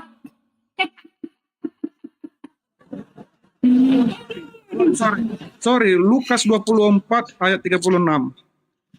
Nah, Lukas 24 ayat 36, 37 sampai ayat 40 Yesus itu tadi sudah saya sebut. Yesus itu di situ tidak dalam bentuk roh. Ya, karena menurut Yesus orang yang dibangkitkan itu akan seperti roh. Lukas 20 ayat 36. Begitu juga yang dikatakan Paulus di dalam 1 Korintus 15 ayat 44. Orang yang dibangkitkan itu berupa ruh. Yang ditaburkan adalah tubuh jasmania, yang dibangkitkan adalah tubuh rohania. Tubuh rohania menurut Yesus tidak memiliki daging dan tulang. Lukas 24 ayat 37-38. Karena bagi roh, kata Yesus, tidak memiliki daging dan tulang. Yesus datang kepada para murid memiliki daging dan tulang, lengkap dengan daging dan tulangnya. Berarti Yesus belum bangkit. Sugi, itu dari Sugi. itu dulu sudah dengar itu. Ini kitabmu, bukan nama Didat. Ini kitabmu. Kitabmu mengatakan apa? Kata Yesus, roh tidak memiliki daging dan tulang. Kata Yesus, orang yang dibangkitkan dari kematian akan seperti roh. Lukas 20 ayat 36-37. Itu tentang cerita seorang perempuan mempunyai 7 suami. Suaminya ini, 7 suami ini, pria ini bersaudara. Abang pertama menikahi perempuan itu, tidak punya anak lalu mati. Kau seperti main dongeng. Nah, ini saya itu hafal Bible. Oh dongeng, kita jaga dongeng, parah ini. Parah ini, kita jaga dongeng. Kau dari Padahal itu di kitabmu. Makanya kau mau diskusi kasih enggak, kitabmu sendiri kalau menganggap dongeng ini gimana sih? Itu kitabmu loh yang saya baca. Enggak bang, Bible berjalan. Kok bisa kau anggap dongeng? Apaan kau? Ada nih pohon ini mengklaim dirinya itu Kristen tapi tidak mempercaya Alkitab gitu loh. Jadi saya izin pamit dulu ya. Wah, parah ini gimana? Kalau kitabnya sendiri dia anggap dongeng. Kalau berdiskusi jangan kamu yang banyak ngomong, kasih kesempatan sama orang juga. Karena saya lebih hafal Bible daripada kau. Kau silakan ngomong tapi pakai dalil. Saya persilakan. Dalil apa yang kau bawa? Lukas 24 itu apa lagi yang kurang? Oke, Nah, kan sudah- bentar. Justru saya mendukung Lukas 24 ayat 36. Yesus datang lengkap dengan daging dan tulangnya. Kau hanya Kalau mencari Yesus pembenaran datang, supaya Loh, Bang, kalau Yesus datang lengkap dengan daging dan tulangnya, artinya dia belum dibangkitkan. Yesus dibangkitkan atau tidak? ya itulah bukti dia bangkit, dia menampakkan diri kepada Thomas. Kalau dia bangkit, Yesus itu harus berupa roh atau lengkap dengan jasad dan tulangnya. Makanya dengarlah Bang Sugi. Jawab. Oke ya. Nah iya, saya ingin berinteraksi. Tolong pakai dalil. Andai kata nanti saya salah menyampaikan Bang Sugi, kan ada orang yang bisa menilai. Jangan Bang Sugi seolah-olah ini Bang Sugi ini pintar gitu loh. Loh, memang saya pintar. Belum ada pendeta yang hafalan Bible-nya melebihi saya. Belum ada. Memang saya pintar. Hanya iblis yang sombong Bang Sugi. Hati-hati. Bukan sombong, menyombongi orang sombong itu sedekah. Ya, menyombongi orang sombong itu sedekah. Ajaran mana? Makanya saya minta tunjukkan dalil kepada saya bahwa orang yang dibangkitkan dari kematian itu lengkap jasad dan tulangnya. Lengkap. Oke ya, udah ya. Karena menurut Yesus ataupun menurut Paulus, orang yang dibangkitkan itu harus berupa ruh. Udah Bang Sugi. Nah, ruh menurut Yesus tidak memiliki daging dan tulang. Kamu ulang-ulangi aja apamu itu tadi, statementmu itu. Kamu ulang-ulangi terus. Ini Bang Sugi. Udah gini aja kuncinya Bang Sugi ya. Kalau kamu mengetahui Bible kami, percaya nggak percaya terserah Anda lah. Udah. Jadi Bang Sugi, kalau seperti yang Bang bilang tadi, ya roh itu tidak bisa menampakkan diri karena dia tidak bertulang. Itu memang benar Bang Sugi, nggak ada yang salah di situ. Saya dukung itu 1000%. Tetapi Anda harus tahu juga, ya, Yesus itu berbeda dengan nabi-nabi yang lain. Dia diberi keistimewaan karena dia dari surga. Ya, tidak ada satupun nabi yang bisa menyelamatkan manusia. Hanya Yesus yang bisa menyelamatkan. Itu bedanya Bang Sugi. Kata siapa? Kata siapa lagi kau bilang?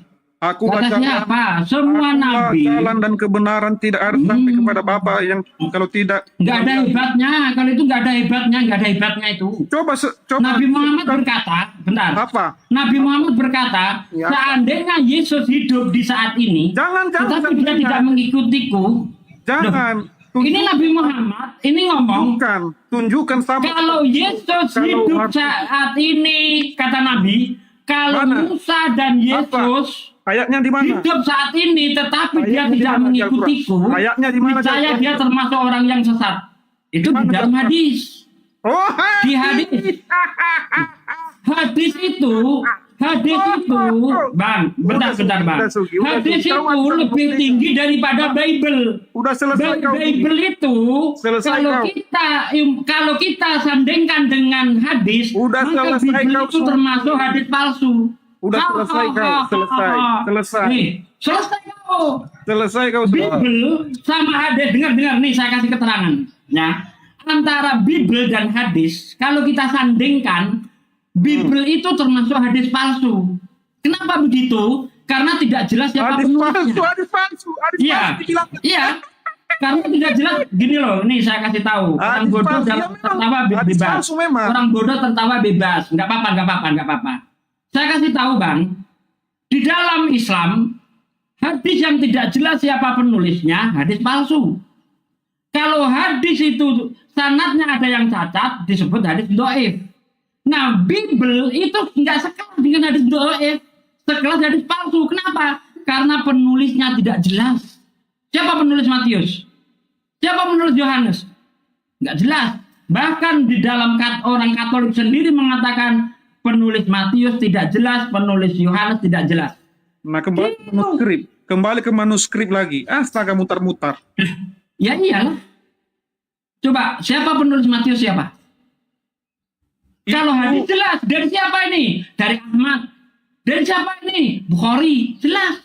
Kamu bisa nggak berdiskusi? Abang mengetahui itu. Sugi, kau bisa nggak berdiskusi, Sugi? Enggak, abang mengetahui satu. Itu berarti membahas keautentikan kitab antara dua. Itu baru diskusi. Nah ya. Kitab itu bisa dipercaya kalau jelas. Asal-usulnya jelas, baru bisa dijadikan dalil, Pak. Kalau asal-usulnya saja tidak jelas, bagaimana mau dijadikan dalil? Siapa orangnya?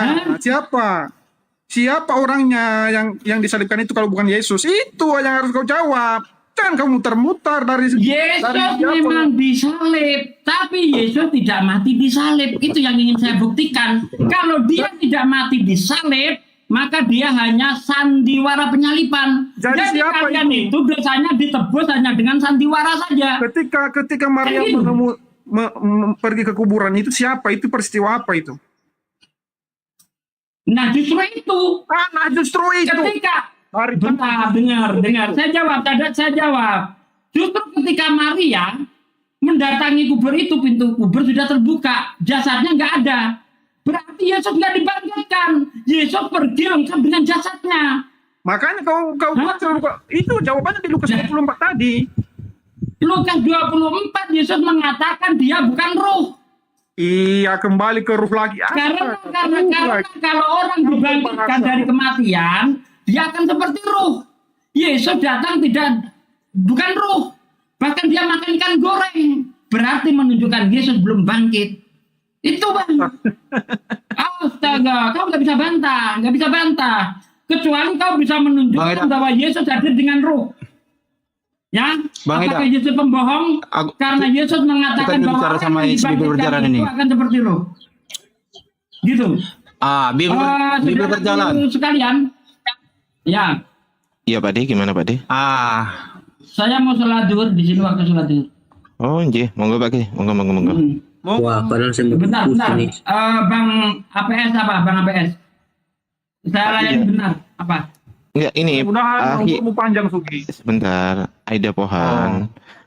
Jangan barbar di room saya. Saya hormati Anda semua itu dengan dalih Anda adalah tamu. Jangan sampai saya menganggap Anda sebagai pembantu. Ya. Yang sopan ya. Jangan sampai kayak gitulah. Oke. Aki Abu Adit masih monitor nggak, Aki? Aki Abu Adit. Oke, Pak Desugi lanjut dulu ya, Pak. Sedikit satu lagi saya dalil yang saya buktikan. Lanjut, Pak. Di dalam Mazmur 91 ayat 8, Yesus hanya menonton penyalipan. Engkau hanya menonton dengan matamu sendiri. Pembalasan terhadap orang fasik. Amsal 21 ayat 18, orang benar. Mana Yesus di situ? Mana? Itu nubuat. Itu nubuat. Enggak. Udah. Sugi sholat. Ya. Sugi sholat dulu, bertobat dulu. Sugi sholat dulu. Ya, saya Sugi mau sholat. Ya. Sholat dulu, bertobat kau. Saya mau sholat Bang. Ya. Saya udah tobat Bang. Kalau saya nggak tobat, saya nyembah anak orang ya. Oke? Silakan Bang Ardiansa. Saya mau Aki Abu Adit, Bang Iwan Kristen atau Islam Bang Iwan? Bang Iwan? Tapi saya mau nanya. Enggak, Kristen apa Islam? Kristen. Oke, sabar dulu ya, dimit dulu ya. Aki Abu Adit, monitor nggak Aki? Abu Adit? Ya, sorry. Assalamualaikum warahmatullahi wabarakatuh. Waalaikumsalam. Aki Abu Adit, silakan dilanjut diskusinya. Bisa nggak? Ya bisa. Saya pasang ini dulu ya. Ya, monitor ya tapi ya. 2 menit, 3 menit monitor ya. Oke, monitor. Oke, kita tunggu. Sabar dulu ya, karena saya kan masih ada kegiatan ini mau nganter ibu saya. Tapi saya masih monitor di sini. Ya, saya harap gini, Bang Aida Pohan, Bang APS, dan Bang Iwan. Ini adalah bukan room debat. Ini adalah klinik penyembuhan. Saya ulang lagi, ini bukan room debat. Ini klinik penyembuhan Oten. Oke? Jadi Anda yang masuk ke sini saya anggap sebagai tamu. Jangan sampai saya menganggap Anda sebagai pembantu. Oke? Bisa dipahami teman-teman semuanya? Siap. Gitu dong. Bang Aida bisa dipahami, Pak? Saya bukan pembantu Ardiansa. Iya, maksud saya Anda saya hormati sebagai tamu, maka hormati juga tamu-tamu saya dari pihak muslim juga gitu. Jangan ngomong terus motong didengerin dulu aja Bang, gitu loh maksud saya. Ya, harus ada nanti jangan terlalu banyak yang lain ngomong, itu harus diberi kesempatan. Lo kan yang Kristen ngomong kan 2 orang tadi. Iya Bang, tapi gini ya, Bang Irwansanya apa ya? Ardiansa. Ardiansa. Karena gini kan kita bicara dipotong-potong, kan kayak nggak enak. Jadi kami pun diam ya. Jadi kalau emang kalian tunggu dulu Bang. Kalau pemikirannya kita sama-sama tenang, mungkin kami pun diam. Ini karena mau datang ngomong gitu, nggak satu-satu. Iya. Oke, tapi yang jelas begini ya. Ini kan sekali lagi saya tegaskan, jangan main keroyokan. Kan Kristen di sini ada 3. Tadi kan yang ngomong Muslim kan 1, kalian 2 ngomong. Ya maksud saya satu-satu aja lah ya. Ini yang mau ngomong siapa coba? Bang Aida atau Bang APS? Siapa di antara kedua? Atau Bang Iwan? Saya mau ngomong tadi sebenarnya.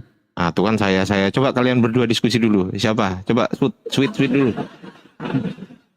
Coba sweet dulu. Kalau Bang Iwan lah, ya udah Bang Iwan aja. Gitu dong. Yang ngalah sama saudaranya gitu loh. Oke, Aki Abu Adit masih udah monitor Aki?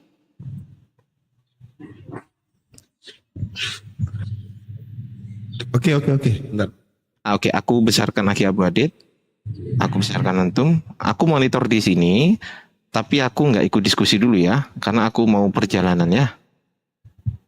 Itu. Host, udah monitor belum host? Ya udah lanjut dulu. Oke, siap. Oke, lanjut. Silakan Aki Abu Adit. Aku izin mute dulu. Baik, makasih. Ada berapa teman Kristen? Ada 3. Banyak kali Bang. Saya bukan Kristen Bang Ardian. Oh iya, Bang Aida ini bukan Kristen tapi dia nggak menganggap Yesus Tuhan gitu.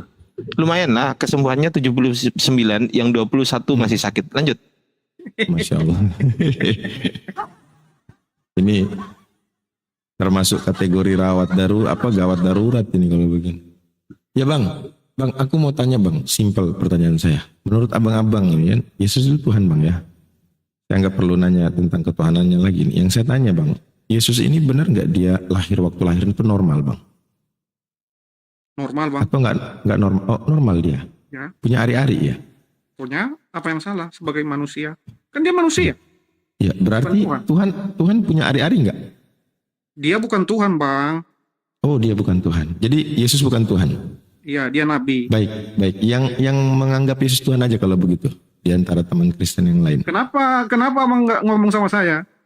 Karena Anda tidak menuhankan Yesus. Terus yang saya tanya, yang Kristen yang menuhankan Yesus gitu loh Bang. Nanti lain lagi. Oke. Jadi kalau kita harus ngomong nanti ya Bang ya. Iya, saya mau yang teman-teman Kristen dulu nih. Oke. Bang Aida kan Yesus. Bang Aida sabar dulu. Bang Aida kan tadi kan udah dapat kesempatan, mungkin bisa nyimak dulu ya kan. Tapi di sini dulu nggak apa-apa Bang Aida ya. Iya, nggak Gitu apa-apa, nggak apa-apa. Anda saya anggap sebagai tamu, tenang aja. Ya, lanjut, silakan. Iya, yang teman-teman yang lain mungkin bisa menjawab.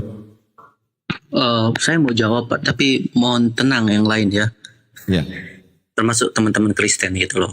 Kita ya mungkin untuk menemukan satu jalan, kalau memang ini adalah klinik penyembuhan, ya harusnya kita berdiskusi dengan santai saja ya. Santai bang. Saya ini tergantung bang. Kalau abang santai, saya santai bang. Nah, kalau saya dibilang Tuhan, oke, Yesus Tuhan karena memang Injil mengatakan dia Tuhan kan. Perjanjian baru mengakui dia Tuhan. Nanti kita bedah bang. Nah, iya. Persoalannya kan teman-teman Muslim kan tidak mengakui Injil kan, begitu. Bukan tidak mengakui bang. Persoalannya yang kita diskusikan adalah iman abang yang bersumber dari Bible. Yes. Kami nggak bilang iman abang itu dari Al-Quran, nggak dari Bible kan gitu. Nah makanya kita berbicara iman ini berarti terkait ketuhanan kan. Baik. Pertanyaan saya simpel bang. Apakah Tuhan punya ari-ari bang? Waduh, begini bang. Apakah yang tertulis di dalam Bible itu harus diceritakan secara rinci gitu loh?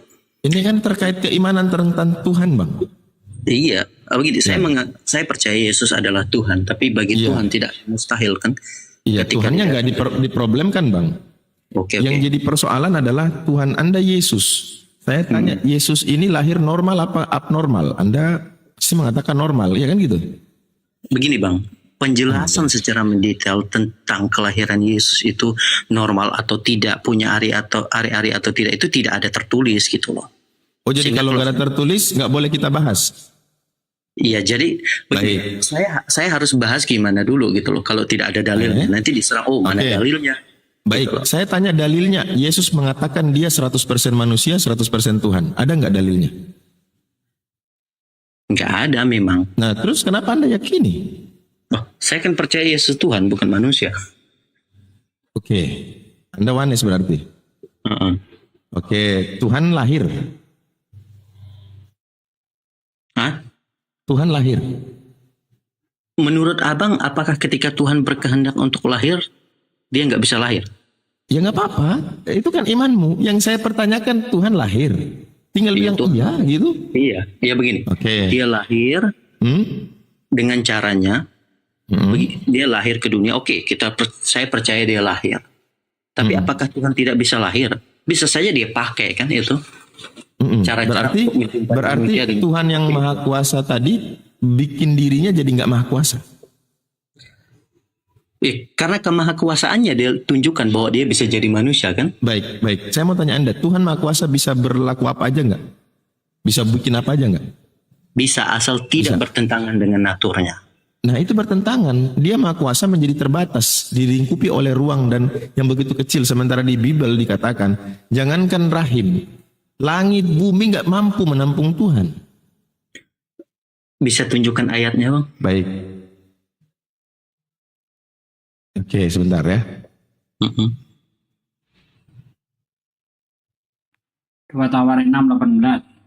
2 Tawarik berapa, Ustaz Sugi? 2 Tawarik 6:18. Oke, 2 Tawarik 6:18. Kita buka pakai data. Anda juga buka di situ ya. Oke, 2 Tawarik. Ini enaknya diskusi kalau ada Ustaz Sugi itu di situ. Kita nggak perlu repot-repot nyari-nyari. Aduh, saya cari 2 Tawarik lewat-lewat. Ustaz Sugi berapa tadi? 2 Tawarik berapa? 2 Tawarik 6:18. Benarkah Tuhan tidak tinggal bersama kita? Bukankah langit yang mengatasi langit tidak sanggup untuk menampungnya? Luar biasa. Bahkan rumah yang apalagi rumah yang ditinggali. Gimana itu?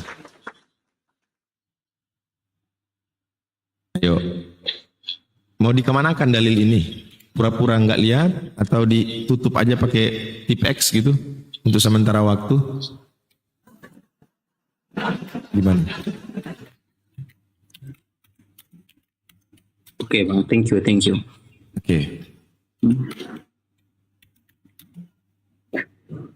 Oke, di situ saya saya tidak bisa jawab, tapi apakah boleh saya bertanya gitu loh? Karena kan sabar dulu. Kita nanti giliran bertanya nanti. Ini kita lagi bahas konsep keimananmu yang menurut keyakinanmu, apa salahnya Tuhan dia bisa keluar dari sini dari situ. Sementara di dalam Bibelmu sendiri dia menolak untuk hal itu.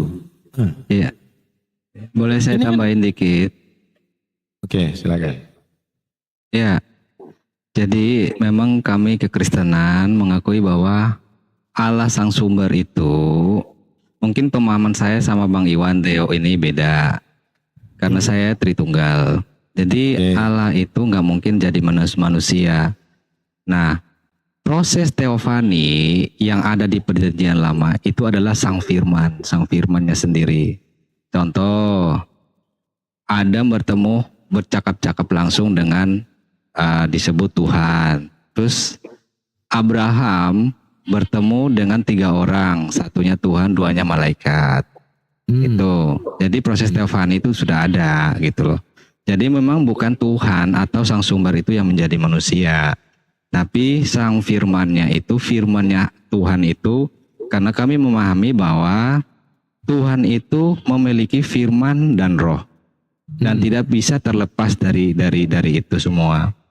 Gitu. Oke. Itu untuk Bang Iwan apa untuk saya ini? Ya itu yang kamu tanya, makanya saya jawab. Oke, berarti ya dari Bibel yang sama. Sendiri, bentar. Ya, bentar. Di Al-Qur'an Allah tidak pernah menjadi apapun dari ciptaannya. Coba Maryam ayat 17 coba baca. Enggak Maryam bisa. Anda tadi sudah sama saya. 30.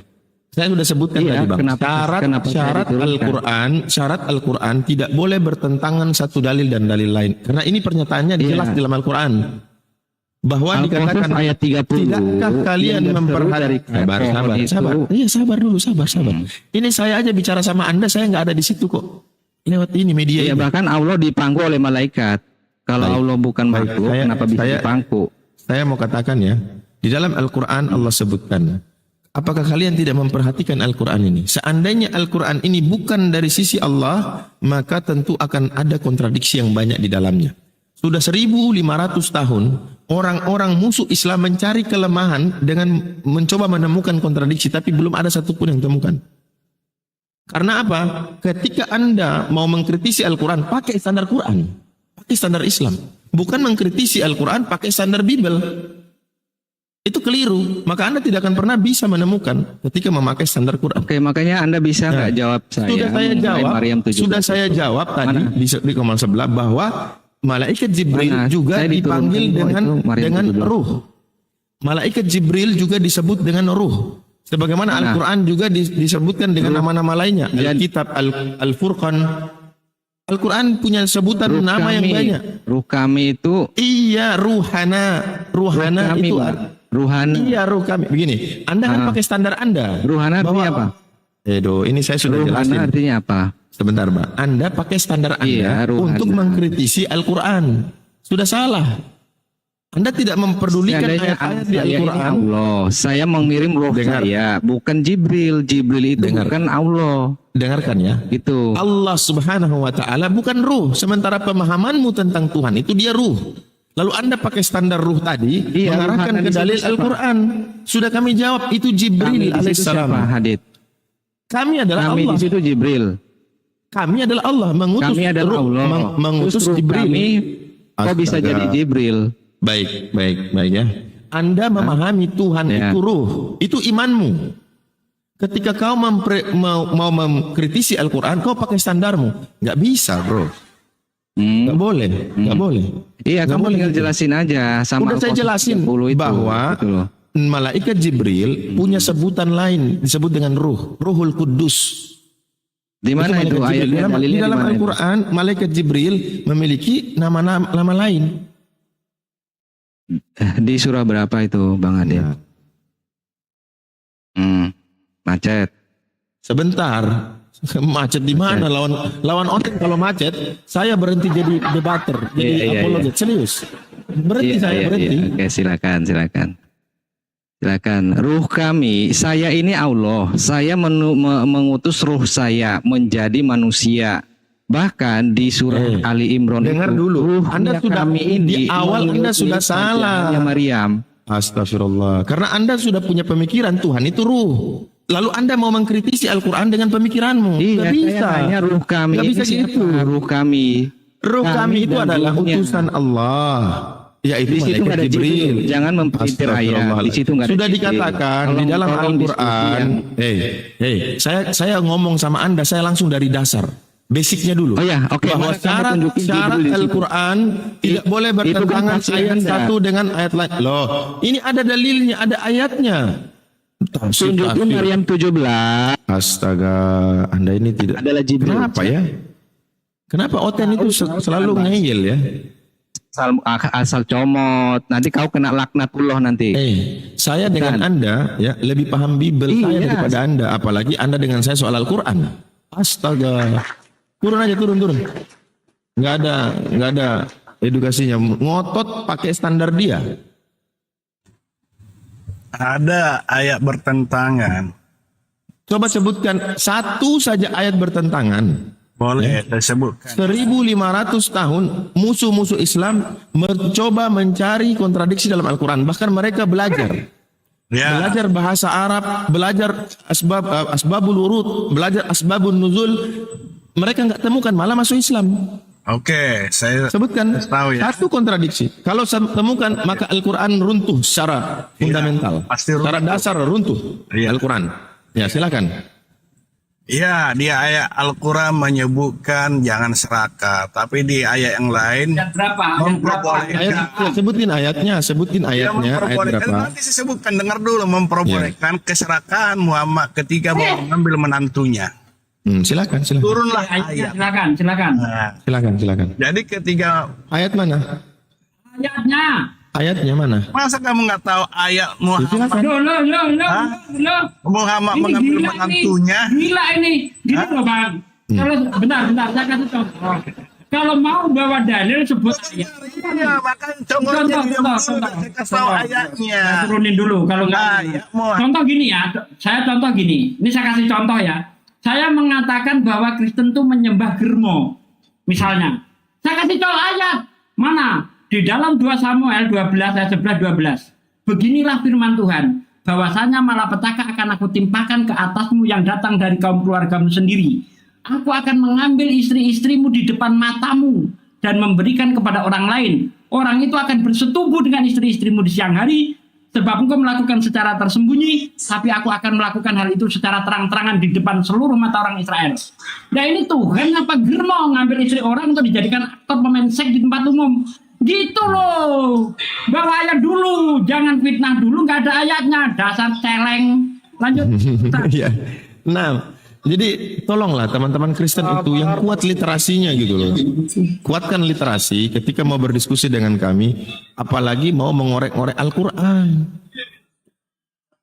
Kuatkan dulu nih. Kalian harus siapin ini. Ini kalau kami jawab ini, saya sudah siapin bantahannya di sini. Kalian nggak cuma naik dengan satu persoalan ketika kami jelaskan, seolah-olah kalian ini sudah tahu bantahan kami nanti A, B, C, D, E.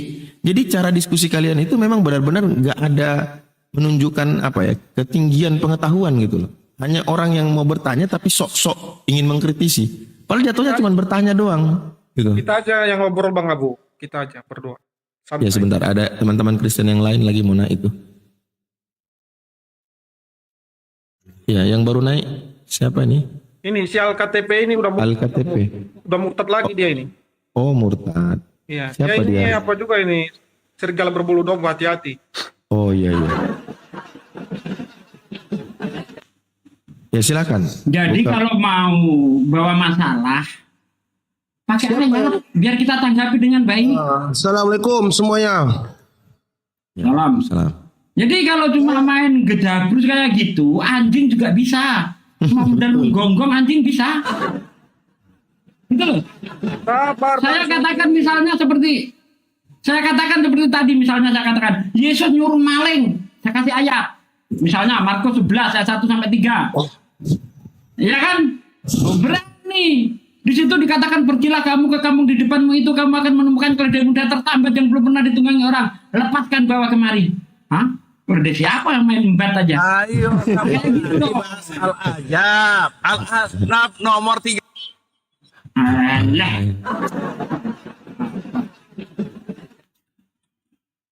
Nah, satu lagi ya yang perlu Ustaz tadi perlu kita luruskan. Dia tadi mengatakan Nabi Muhammad mengambil menantunya sendiri. Mana ada seperti itu? Nggak ada. Itu istrinya si Zahid itu sudah dicerai. Diceraikan. Kalau dicerai berarti bukan menantu. Bisa dibilang menantunya sendiri kalau Zahid anak kandung Rasulullah. Zahid bukan anak kandung, anak angkat. Bukan menantunya berarti. Justru perintah Allah ya kepada Nabi Muhammad untuk menikahi Zainab ya. Ustaz Hadid. Zainab ya. Untuk menikahi Zainab itu untuk mematahkan argumen orang-orang kafir di saat ya untuk mematahkan anggapan orang kafir di masa itu bahwa anak angkat sama dengan anak kandung. Itulah yang ingin diputus oleh Allah. Di dalam Islam anak angkat ya anak angkat, tidak ada nasab. Maka istri dari bekas anak angkat bisa dinikahi karena nggak ada nasab di situ. Betul Ustaz Hadid, lanjut Ustaz. Betul. Ya. Saya mau bacakan sedikit bahwa ini malaikat Jibril disebut dengan beberapa nama dalam Al-Qur'an. Salah satunya di surah An-Nahl ayat yang 102, qul nazzalahu ruhul qudusi min rabbika bil haqqi. Katakanlah wahai Muhammad, Ruhul Kudus yang menurunkan Al-Qur'an ya dari Tuhanmu dengan kebenaran. Nah, artinya yang menyampaikan itu malaikat Jibril disebut juga dengan ruh yang bersih, ruh yang suci. Maka ketika dia menarasikan tadi bahwasanya Allah lah yang begitu hina sampai turun meniup farjah Maryam, ini kebodohan yang akut. Karena saya tadi bahwa Allah itu sudah menegaskan di dalam Al-Quran laisa kamitslihi syai', tidak ada yang mampu menampung Allah. Allah tidak ada serupa dengan apapun dari ciptaan ini. Allah Maha Kuasa memerintahkan malaikat Jibril untuk melaksanakan perintah kehendaknya, menurunkan wahyu, memberikan wahyu kepada Rasulullah. Allah tinggal perintah. Bukan berarti Allah nggak mampu, bukan berarti Allah nggak bisa. Tetapi justru Allah sedang menunjukkan bahwa Dia Maha Kuasa atas segala sesuatu. Yang di bawahnya menjadi kekuasaan. Itu yang dimaksud. Sehingga kalau kata Allah, seperti ada oten lain mengatakan Allah itu turun jalan makan-makan di pasar-pasar, ya. Mereka mengutip surah Al-A'raf itu. Ini keliru. Sebab di ayat pertama, kedua, ketiga dan nggak dibaca. Ada kaitannya, bahkan disebutkan di ayat yang ke-20 nabi-nabi sebelumnya seperti itu. Sehingga orang-orang kafir itu meminta kenapa enggak diturunkan saja malaikat. Nah ini contoh ya. Ini Allah menunjukkan kekuasaannya. Dia menguasai segala sesuatu. Ya, sehingga Allah dengan bahkan iblis ya. Iblis pun dikuasai oleh Allah. Maka Allah menunjukkan kekuasaannya dengan memerintahkan iblis. Begitu teman-teman. Jadi kalau mau berbicara tentang Al-Quran, tentang Islam, jangan pakai standar Bible. Yang dimana kalian meyakini Tuhan itu ruh, Tuhan itu berdaging, Tuhan itu itulah. Jangan. Lalu dengan standar itulah kalian pakai. Al-Quran punya metode, punya standar. Begitu juga sebaliknya, ketika kami mengkritisi Biblemu, kami nggak pakai standar Quran. Karena nggak ada sebanding dengan standar Al-Quran itu. Begitu kira-kira Ustaz Sugi ya. Nah, justru di sini kami memakai Bible yang kalian yakini sebagai sumber rujukan dengan standar yang entahlah. Bible punya standar nggak dalam memahami itu? Ustaz Sugi, ada metode-metode khusus untuk memahami Bible atau enggak? Ada. Ada ya? Apa metodenya? Hermeneutik, terus apa lagi? Ya, hermeneutik, homiletik, penafsiran perjanjian lama. Ya. Sumber-sumber itu landasannya mana? Hermeneutik pakai landasan apa? Ya makanya saya bilang Bang Abu, yang menuhankan Yesus itu sesat karena Yesus itu Tuhan. Sepakat lah. Setuju. Tapi kalau dibilang Yesus itu menebus dosa manusia supaya orang yang percaya kepada Dia bisa mendapatkan hidup yang kekal, saya setuju. Oke, Bang Aida, boleh nggak Tuhan bertuhan? Ada kayak gitu? Tidak boleh Tuhan bertuhan, Yesus itu manusia. Jadi kalau ada orang mulai waras ini, ya Alhamdulillah. Semoga Allah udah mulai waras dia, nggak mau nuhankan anak orang ini udah mulai waras dia. Iya Bang Sugi, betul itu. Saya selalu ngefans sama Bang Sugi, ngefans. Benar. Jadi gini Bang, sedikit ya. Ini Silakan. permasalahan penyalipan ya kan.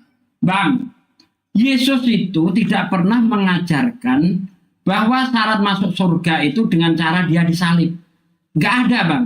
Anda cari di dalam Bible nggak ada. Saya ini pakai nama Bible berjalan, kalau saya nggak hafal Bible itu memalukan. Ya. Jadi gini. Tapi percaya nggak? Saya kasih tahu Bang. Tapi percaya nggak Bang? Saya kasih tahu Bang. Di Yahudi itu ada manusia-manusia yang disalib. Abang percaya nggak? Hukuman bagi yang menentang orang Yahudi disalib. Ada orang-orang disalib. Al-Quran sendiri mengatakan ada orang disalib. Sekarang yang jadi masalah, apakah benar Yesus mengajarkan bahwa orang masuk surga itu dengan cara dia disalib? Seperti yang diajarkan Paulus di dalam Roma 10 ayat 9. Jikalau kamu percaya bahwa Yesus itu Tuhan, mati dan bangkit dari antara orang mati, kamu akan diselamatkan. Apakah itu diajarkan Yesus? Tidak. Memang tidak. Kata Yesus. Tidak memang, betul. Nah, sekarang Anda mengatakan bahwa Yesus melakukan penebusan dosa itu dapat dari mana? Saya bisa jelaskan Bang, bisa. Silakan. Oke, gini Bang Sugi. Pakai ayat. Iya, nanti saya kasih tahu ayatnya Bang Sugi. Saya setuju bahwa Yesus tidak pernah mengatakan bahwa disalib itu hanya itu kunci untuk menebus dosa. Saya setuju sama Bang Sugi. Gini Bang Sugi, Yesus itu diutus kepada nabi-nabi kaum Israel. Keberadaannya di situ tidak diterima oleh orang-orang ahli-ahli Farisi dan segala macam. Nah itulah kenapa dia disalib, karena mereka berpikir kalau Yesus ini sebagai ancaman bagi mereka. Nah itu aja kenapa dia disalib. Itu saya setuju alasan itu. Itu tertulis di dalam Yohanes 88, Yohanes 8. Anda baca dari ayat 34 dan seterusnya. Yesus itu ingin disalib karena orang-orang Farisi, ahli-ahli Taurat itu merasa terancam. Kalau orang banyak percaya Yesus, nanti penjajah Roma akan mengambil tempat suci kita. Ya. Bahkan di situ dikatakan lebih baik satu orang mati ya untuk bangsa kita daripada kita semua binasa. Ya betul. Ya. Tetapi kalau Yesus disalib untuk menebus dosa, itu nggak pernah diajarkan Yesus. Betul. Bahkan ada orang kaya bertanya kepada Yesus. Anda baca dalam Lukas 18 sampai 24. Orang kaya bertanya, Guru yang baik, perbuatan apakah yang harus aku lakukan supaya aku mendapatkan hidup yang kekal? Perbuatan yang ditanyakan. Apa jawab Yesus? Mengapa kamu berkata aku baik? Tidak satu pun yang baik kecuali hanya Tuhan saja. Berarti Yesus bukan Tuhan. Karena dia berkata hanya Tuhan saja yang baik itu. Bukan aku. Kalau ingin mendapatkan hidup yang kekal, percaya aku disalib. Apa kata Yesus? Jika kamu ingin mendapatkan hidup yang kekal, apakah kamu tidak tahu perintah Tuhan? Jangan membunuh, jangan bersaksi dusta, hormati orang tuamu, kasih sesamamu seperti kamu mengasihi dirimu sendiri. Apa kata orang kaya itu? Hal itu sudah aku lakukan sejak masa mudaku. Karena dia kaya, maka Yesus memberi satu syarat lagi sebagai ujian. Itu belum sempurna.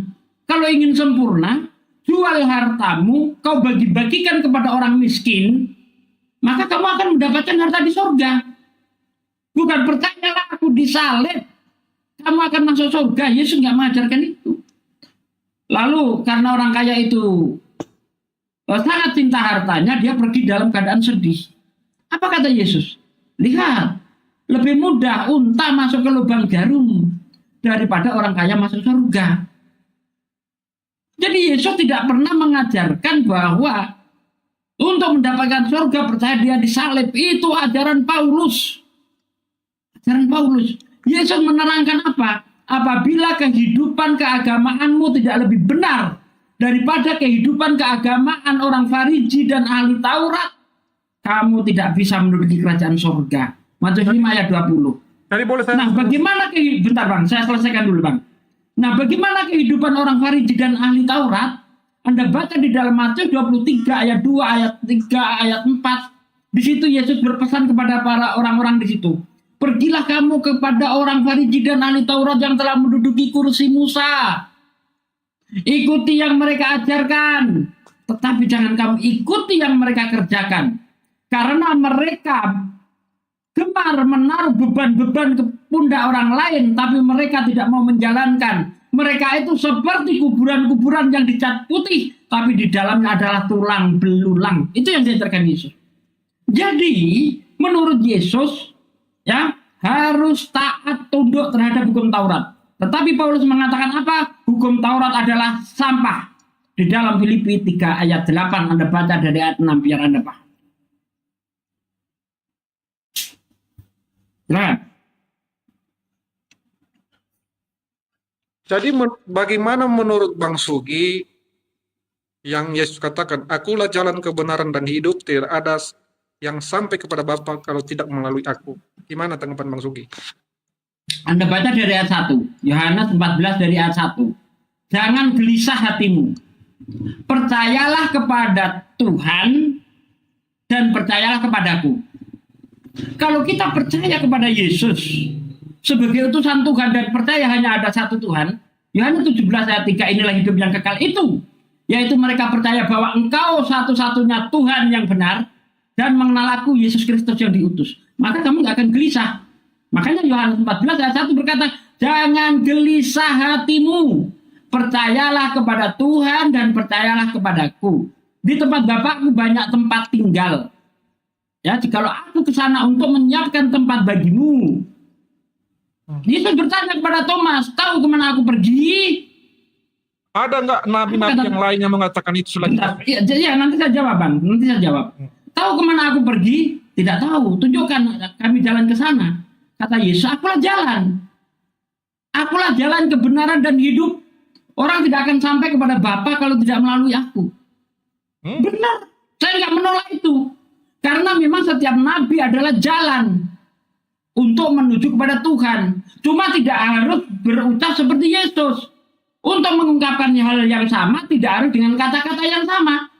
Misal, di zamannya Nuh, orang tidak akan sampai kepada Tuhan kalau dia tidak naik bahtera Nuh. Karena orang yang tertinggal tidak naik bahtera Nuh adalah orang-orang kafir. Hanya orang-orang yang percaya kepada Nuh, dia yang selamat, dia yang akan sampai kepada Tuhan. Di zamannya Musa, bentar.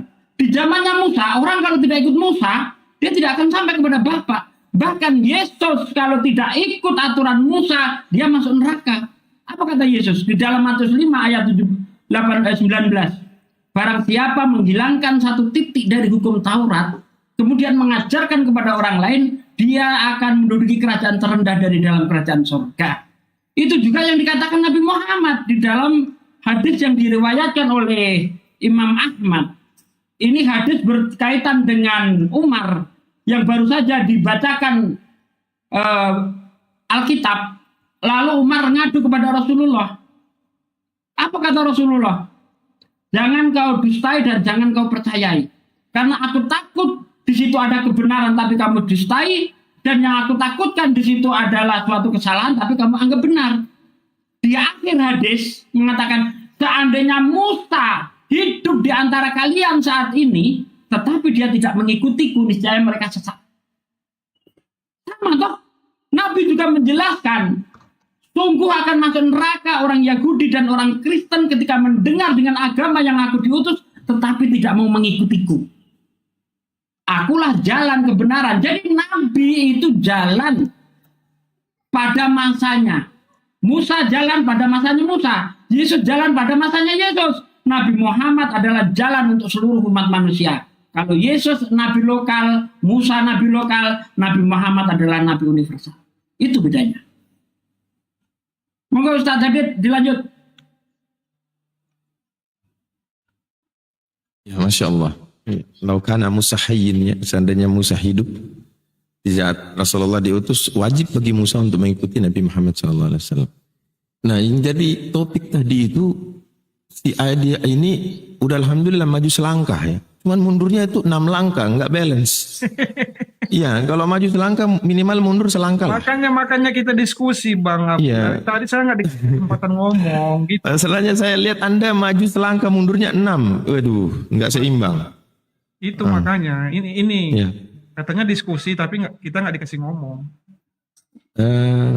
Coba Ustadz Sugi katanya benar nggak dikasih ngomong dia Ustadz. Ya, intinya Anda tetap mengingkari ketuhanan Yesus, tetapi menjadikan Yesus itu arbabam min dunillah, dalam bahasa lain. Ya, Ya. makanya saya bisa jelaskan itu Bang Abu. Ya, Makanya. maksudnya Boleh saya dikasih dalam. kesempatan 2 menit aja, 2 menit aja. Ya, silakan. Kalau kita harus memahami, benar-benar mengikuti Yesus itu, kita harus mengikuti caranya. Jangan kita mengikuti doktrin. Nah, masalahnya Kristen ini mereka mengikuti doktrin. Kristen nggak ada di Alkitab, mereka menggunakan kata Kristen. Nah, hari Minggu di dalam Alkitab nggak ada, mereka mengikuti hari Minggu. Dan itu yang membuat mereka sesat. Begitu juga Advent. Mereka beribadah pada hari Sabat.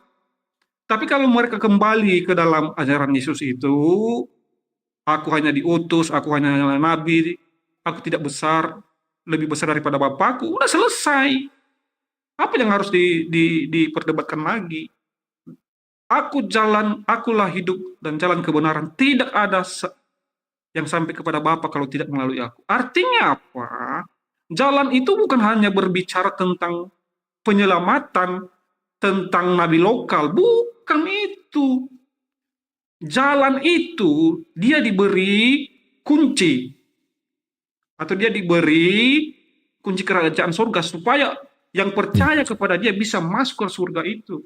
Boleh saya sedikit Bang tanya, Bang, Anda yakin Yesus hanya utusan ya?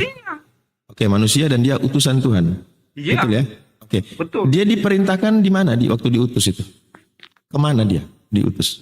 Kan udah banyak itu Bang pengakuan Yesus. Aku hanya ada utusan kan Pak. Masa aku baca lagi? Iya, enggak, iya dia utusan status dia.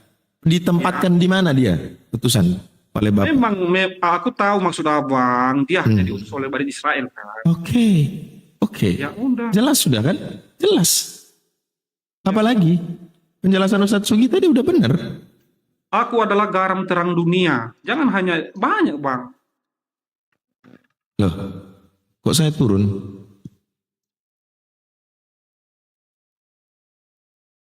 Halo? Iya, masih dengar. Saya kok hilang di atas ini? Sama Ustadz Sugi pun nggak ada. Oh, mungkin udah di report Abang atau gimana? Tapi suara saya ada. Gimana? Itulah roh tadi yang dibilang kali itu. Ustadz Sugi pun nggak ada. Coba lihat. Nah, itu Ini gimana ceritanya? Hah? cuman roh Abang aja yang nampak itu. Nah ini bahaya, nanti saya dianggap Tuhan lagi nih. Jadi itu Bang. Karena di report Iya. itu Bang, di report. Jadi kami monitor ya dari cybercrime di report. Tapi saya ada Bang. Suara saya ada. Di report. Aduh, baiklah. Ya. Umat-umatku, aku akan memberitahukan kepadamu Di kebenaran. report itu. Jadi di report oleh pasukan Yesus 82. Oh iya. Bang Aida. Jadi gitu Bang Abu, orang ini kan Oh, udah ada. oleh narasi mereka sendiri. Iya. Ini saya sama Bang Aida dulu nih.